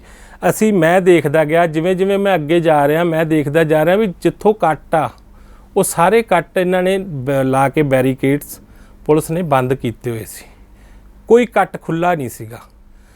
ਜਿਵੇਂ ਜਿਵੇਂ ਅਸੀਂ ਅੱਗੇ ਅੱਗੇ ਜਾਂਦੇ ਗਏ ਸਿਰਫ ਲਾਲ ਕਿਲੇ ਵਾਲਾ ਕੱਟ ਜਿੱਥੇ ਟੀ ਪੁਆਇੰਟ ਬਣ ਜਾਂਦਾ ਜੀ, ਉੱਪਰ ਪੋਲਾ ਥੱਲੇ ਟੀ ਪੁਆਇੰਟ ਬਣਦਾ, ਇੱਕ ਬੈਕ ਸਾਈਡ ਨੂੰ ਚਲਾ ਜਾਂਦਾ ਰਾਜਘਾਟ ਨੂੰ, ਤੇ ਇੱਧਰ ਰਾਈਟ ਸਾਈਡ ਮੁੜ ਜੀਏ ਤਾਂ ਉਹ ਆ ਜਾਂਦਾ ਪੁਰਾਣੀ ਦਿੱਲੀ ਸਟੇਸ਼ਨ। ਮੰਨਿਆ ਜਾਂਦਾ ਕਿ ਤੁਸੀਂ ਉਹਨਾਂ ਗੱਡੀਆਂ ਦੇ ਮਗਰ ਚਲੇ ਗਏ। ਹਾਂਜੀ। ਤੇ ਜਿਵੇਂ ਪੁਲਿਸ ਨੇ ਤੁਹਾਨੂੰ ਆਦੇਸ਼ ਕੀਤੇ ਵੀ ਰਸਤਾ ਨਵਾਂ ਬਣ ਗਿਆ। ਹਾਂਜੀ। ਤੁਸੀਂ ਦੋ ਬੰਦਿਆਂ ਤੇ ਵਿਸ਼ਵਾਸ ਕੀਤਾ। ਹਾਂਜੀ। ਇੱਕ ਤਾਂ ਜਿਹੜੀਆਂ ਗੱਡੀਆਂ ਤੁਸੀਂ ਮੰਨਦੇ ਹੋ ਕਿ ਸਾਡੇ ਅੰਦੋਲਨ ਵਿੱਚੋਂ ਸੀਗੀਆਂ। ਹਾਂਜੀ। ਠੀਕ ਹੈ ਜੀ। ਦੂਸਰਾ ਪੁਲਿਸ ਨੇ ਜਿਵੇਂ ਦੂਸਰੇ ਬੈਰੀਕੇਡ ਕਹਿੰਦੇ ਵੀ ਨਵਾਂ ਰਸਤਾ। ਹਾਂਜੀ। ਹਾਲਾਂਕਿ ਜਦੋਂ ਤੁਹਾਨੂੰ 25 ਤਰੀਕ ਨੂੰ ਇੱਕ ਜਿਹੜਾ ਇੱਕ ਰੂਟ ਤੈਅ ਹੋਇਆ ਸੀ, ਸਾਰੇ ਜਥੇਬੰਦੀਆਂ ਦੀ ਆਗੂਆਂ ਦੇ ਸਾਈਨ ਹੋਏ ਸੀ, ਹਦਾਇਤਾਂ ਦੇ ਵੀ ਸਾਈਨ ਹੋਏ ਸੀ, ਕਿਹੜੇ ਹਿਸਾਬ ਨਾਲ ਚੱਲਣਾ। ਕੀ ਤੁਹਾਡੇ ਇਹਦੇ ਵਿੱਚ ਤੁਸੀਂ ਦੇਖਿਆ ਨੇ ਵੀ ਤੁਹਾਡਾ ਕੋਈ ਮੂਹਰੇ ਆਗੂ ਮੇਨ ਹੈਗਾ ਇਹਨਾਂ ਗੱਡੀਆਂ 'ਚ? 2 ਕਿਲੋਮੀਟਰ 1.5 ਕਿਲੋਮੀਟਰ ਲੰਬੀ ਲਾਈਨ ਚੱਲ ਰਹੀ ਹੈ ਜੀ। ਉਹਦੇ ਵਿੱਚ ਹੁਣ 2 ਕਿਲੋਮੀਟਰ ਅੱਗੇ ਅਸੀਂ ਆਗੂ ਜੇ ਕੋਈ ਜਾ ਰਿਹਾ ਹੋਊਗਾ ਤੇ ਅਸੀਂ 2 ਕਿਲੋਮੀਟਰ ਅੱਗੇ ਦੇਖਣ ਤਾਂ ਨਹੀਂ ਜਾਵਾਂਗੇ। ਮੈਂ ਤਾਂ ਖੁਦ ਬਿਮਾਰ ਸੀ। ਹੁਣ ਜਿਵੇਂ ਸਾਡੇ ਕਾਰਵਾਈ ਜਾ ਰਹੀ ਆ, ਆਪਾਂ ਨੂੰ ਪਤਾ ਇੰਨੀ ਦੂਰੀ ਬਖਵਾ ਤੁਹਾਡਾ ਬਹੁਤ ਸੀ। ਹਾਂਜੀ। ਫਿਰ ਤੁਸੀਂ ਲਾਲ ਕਿਲੇ ਪਹੁੰਚ ਗਏ। ਹਾਂਜੀ, ਲਾਲ ਕਿਲੇ ਪਹੁੰਚ ਕੇ ਫਿਰ ਤੁਸੀਂ ਇਹੋ ਜਿਹਾ ਕੀ ਦੇਖਿਆ ਉੱਥੇ? ਲਾਲ ਕਿਲੇ ਜਦੋਂ ਅਸੀਂ ਪਹੁੰਚ ਗਏ ਨਾ ਜੀ, ਮੈਂ ਟਰੈਕਟਰ ਤੇ ਬੈਠਾ ਸੀ। ਜਦੋਂ ਮੈਂ ਦੇਖਿਆ ਮੈਂ ਕਿਹਾ ਵੀ ਸਾਰੇ ਪਬਲਿਕ ਸਾਰੇ ਕਹਿ ਰਿਹਾ ਵੀ ਚਲੋ ਲਾਲ ਕਿਲੇ ਚੱਲਦੇ। ਮੈਂ ਸੋਚਿਆ ਮੈਂ ਕਿਹਾ ਯਾਰ ਲਾਲ ਕਿਲੇ ਦਾ ਤਾਂ ਪ੍ਰੋਗਰਾਮ ਹੀ ਨਹੀਂ ਸੀ, ਇਹ ਕੀ ਕਹਾਣੀ ਬਣ ਗਈ ਇੱਥੇ ਵੀ ਹੁਣ ਸਾਰੇ ਲਾਲ ਕਿਲੇ ਨੂੰ ਕਿਉਂ ਜਾ ਰਹੇ ਨੇ। ਮੇਰੇ ਦਿਮਾਗ 'ਚ ਉਸੇ ਟਾਈਮ ਲੱਗੀ ਵੀ ਇਹ ਕੋਈ ਨਾ ਕੋਈ ਇੱਥੇ ਗਲਤ ਚੀਜ਼ ਹੋ ਜਾਏਗੀ। ਸਰਕਾਰ ਜੋ ਚਾਹ ਰਹੀ ਆ ਉਸ ਚੀਜ਼ 'ਚ ਸਰਕਾਰ ਕਾਮਯਾਬ ਹੋ ਜਾਏਗੀ, ਸਾਰਾ ਕੁਝ ਕਿਸਾਨਾਂ ਦੇ ਉੱਤੇ ਮੜ ਦਿੱਤਾ ਜਾਊਗਾ। ਉਸ ਚੀਜ਼ ਨੂੰ ਦੇਖਦਿਆਂ ਹੋਇਆਂ ਮੇਰੇ ਤੋਂ ਚੱਲਿਆ ਨਹੀਂ ਜਾ ਰਿਹਾ ਸੀ। ਮੈਂ ਔਖਾ ਸੌਖਾ ਹੋ ਕੇ ਮੈਂ ਚੱਲ ਕੇ ਗਿਆ ਲਾਲ ਕਿਲੇ ਤੱਕ। ਲਾਲ ਕਿਲੇ ਦੀਆਂ ਜਿੱਥੇ ਤਿਰੰਗਾ ਚੜਾਇਆ ਜਾਂਦਾ ਉਹਦੇ ਥੱਲੇ ਜਿੱਥੇ ਬੱਚੇ ਪੀਟੀ ਕਰਦੇ ਹੁੰਦੇ ਆ ਜੀ, ਤੁਸੀਂ ਦੇਖਿਆ ਹੋਊਗਾ 15 ਅਗਸਤ ਤੇ, ਮੈਂ ਉੱਥੋਂ ਤੱਕ ਗਿਆ ਜੀ। ਮੈਂ ਉੱਥੇ ਜਾ ਕੇ ਕੀ ਦੇਖਦਾ, ਉੱਪਰਲੇ ਪਾਸੇ ਕੋਈ ਬੰਦਾ ਨਹੀਂ ਸੀ, ਖਾਲੀ ਸੀ ਜਗ੍ਹਾ, ਹਜੇ ਤੱਕ ਕੋਈ ਗਿਆ ਨਹੀਂ ਸੀ, ਖਾਲੀ ਪਿਆ ਪੋਲ ਖਾਲੀ ਸੀ ਤਿਰੰਗੇ ਵਾਲਾ ਜਿੱਥੇ ਤਿਰੰਗਾ ਚੜਾਉਂਦੇ ਨੇ ਪ੍ਰਾਈਮ ਮਿਨਿਸਟਰ ਸਾਹਿਬ, ਉਹ ਪੋਲ ਖਾਲੀ ਸੀ, ਉਹਦੇ ਤੇ ਤਿਰੰਗਾ ਵੀ ਨਹੀਂ ਲਹਿਰਾਇਆ ਜਾ ਰਿਹਾ ਸੀ। ਪਹਿਲਾ ਕੁਐਸਚਨ ਤਾਂ ਮੇਰਾ ਇਹੀ ਆ, ਸਭ ਤੋਂ ਹਾਈ ਸਿਕਿਉਰਿਟੀ ਜ਼ੋਨ ਆ ਜੀ ਉਹ ਹਿੰਦੁਸਤਾਨ ਦਾ। ਤੁਹਾਡੇ ਮੇਰੇ ਵਰਗਾ ਬੰਦਾ ਬਿਨਾਂ 15 ਅਗਸਤ ਤੋਂ 15 ਅਗਸਤ ਤਾਂ ਜਾਣਾ ਬਹੁਤ ਔਖਾ, 26 ਜਨਵਰੀ ਤੇ ਜਾਣਾ ਬਹੁਤ ਔਖਾ। ਬਿਨਾਂ 15 ਅਗਸਤ 26 ਜਨਵਰੀ ਤੋਂ ਵੀ ਤੁਸੀਂ ਉੱਥੇ ਜਾਓ ਤਾਂ ਤੁਹਾਨੂੰ ਅੰਦਰ ਨਹੀਂ ਵੜਨ ਦੇਣਗੇ। ਅੰਦਰ ਵੜਨ ਦੀ ਤਾਂ ਬਹੁਤ ਵੱਡੀ ਗੱਲ ਇੱਥੋਂ ਹੀ ਪਤਾ ਲੱਗਦਾ। ਬਹੁਤ ਪਹਿਲਾਂ ਆ ਗਏ ਸਾਰੇ ਕੁਐਸਚਨ ਆ ਗਏ। ਤੁਸੀਂ ਮੈਨੂੰ ਇਹ ਦੱਸੋ ਵੀ ਉੱਥੇ ਕੋਈ ਨਹੀਂ ਸੀਗਾ ਜਿਹੜਾ ਪੋਲ ਹੈ ਜਿੱਤੇ ਤਿਰੰਗਾ ਝੰਡਾ ਚੜਾਇਆ ਜਾਂਦਾ, ਉੱਥੇ ਕੋਈ ਝੰਡਾ ਨਹੀਂ ਸੀਗਾ? ਝੰਡਾ ਨਹੀਂ ਲਹਿਰਾ ਰਿਹਾ। ਠੀਕ ਹੈ। ਤੁਸੀਂ ਹੁਣ ਜਦੋਂ ਲਾਲ ਕਿਲੇ ਪਹੁੰਚ ਗਏ, ਤੁਸੀਂ ਸਾਰੇ ਆਗੂਆਂ ਦੇ ਨੇੜੇ ਰਹੇ ਹੋ, ਤੁਹਾਡੇ ਉਹਨਾਂ ਨੇ ਵਰਤ ਯਾਨੀ ਕਿ ਸ਼ੁਰੂ ਕਰਵਾਇਆ ਜਾਂ ਉਦੋਂ ਬਾਅਦ ਤੋੜਵਾਇਆ ਵੀ, ਤੇ ਕੀ ਤੁਸੀਂ ਉੱਥੇ ਜਾ ਕੇ ਦੇਖਿਆ ਨਹੀਂ ਵੀ ਸਰਕਾਰ ਗਲਤ ਪਾਸੇ ਤੁਹਾਨੂੰ ਲਿਜਾਈ? ਕਿਸੇ ਆਗੂ ਨਾਲ ਕੰਟੈਕਟ ਨਹੀਂ ਕੀਤਾ? ਮੈਂ ਉਹੀ ਦੱਸ ਰਿਹਾ, ਉੱਥੇ ਤਾਂ ਸਾਰੇ ਫੋਨ ਹੀ ਜੈਮਰ ਲਾ ਕੇ ਬੰਦ ਕੀਤੇ ਹੋਏ ਸੀ ਜੀ, ਚੱਲ ਹੀ ਨਹੀਂ ਰਹੇ ਸੀ ਫੋਨ ਕਿਸੇ ਦੇ। ਮੈਂ ਜਦੋਂ ਦੇਖਿਆ, ਜਦੋਂ ਮੈਂ ਥੱਲੇ ਖੜ ਕੇ ਦੇਖਿਆ, ਕੁਛ ਚੰਦ ਬੰਦੇ ਜੋ ਦੀਪ ਸਿੱਧੂ ਉੱਪਰ ਚੜਿਆ ਜੀ। ਕਿੰਨੇ ਵਜੇ ਦੀ ਗੱਲ ਹੈ? ਇਹੀ ਕੋਈ 2-2:30 ਵਜੇ ਦੀ ਗੱਲ ਹੋਊਗੀ ਜੀ, 2:30-3 ਦੇ ਵਿੱਚ ਦੀ ਗੱਲ ਆ ਜੀ। ਠੀਕ, ਦੀਪ ਸਿੱਧੂ ਉੱਪਰ ਗਿਆ, ਇਹਦੇ ਨਾਲ ਕੁਛ ਚੰਦ ਬੰਦੇ ਸੀ ਜੋ ਇਹਦੇ ਹੀ ਸੀ, ਕਿਸਾਨਾਂ ਦੇ ਵਿੱਚੋਂ ਕੋਈ ਨਹੀਂ ਸੀ, ਉਹ ਇਹਦੇ ਸੀ। ਉਹਨਾਂ ਦੇ ਹੱਥ 'ਚ ਕੇਸਰੀ ਝੰਡੇ ਫੜੇ ਸੀ, ਕੋਈ ਖਾਲਿਸਤਾਨੀ ਝੰਡਾ ਨਹੀਂ ਫੜਿਆ ਸੀ, ਕੇਸਰੀ ਝੰਡੇ ਸੀ, ਜੋ ਕਿ ਮੋਦੀ ਜੀ ਦੇ ਸਿਰ ਤੇ ਵੀ ਜਦੋਂ ਗੁਰਦੁਆਰੇ ਜਾਂਦੇ ਬੰਨਿਆ ਹੁੰਦਾ, ਕੇਸਰੀ ਝੰਡੇ ਸੀ ਜੀ। ਇਹ ਉੱਥੇ ਗਏ ਨੇ, ਇਹਨਾਂ ਦੇ ਹੱਥ 'ਚ ਉਹ ਸੀ। ਜਦੋਂ ਮੈਂ ਦੇਖੇ ਵੀ ਇਹ ਹੁਣ ਇੱਥੇ ਗੜਬੜ ਹੋਊਗੀ, ਮੈਂ ਉੱਥੋਂ ਆਪਦੇ ਨਾਲ ਐਕਸ ਸਰਪੰਚ ਤਰਲੋਚਨ ਸਿੰਘ ਜੀ ਨੂੰ ਲਿਆ, ਨਾਲ ਮੇਰੇ ਹੋਰ 2 ਸਰਪੰਚ ਸੀਗੇ ਐਕਸ ਸਰਪੰਚ, ਨਾਲ ਮੇਰੇ ਆਪਣਾ ਰਣਧੀਰ ਸਿੰਘ ਚੌਧਰੀ ਦੇਵੀ ਲਾਲ ਜੀ ਦੇ ਡਰਾਈਵਰ ਰਹੇ ਨੇ, ਉਹ ਸਨ। ਅਸੀਂ 3 ਬੰਦੇ ਗਏ ਆ ਜੀ। ਸਾਡੇ ਹੱਥ 'ਚ ਤਿਰੰਗੇ ਝੰਡੇ ਫੜੇ ਸੀ।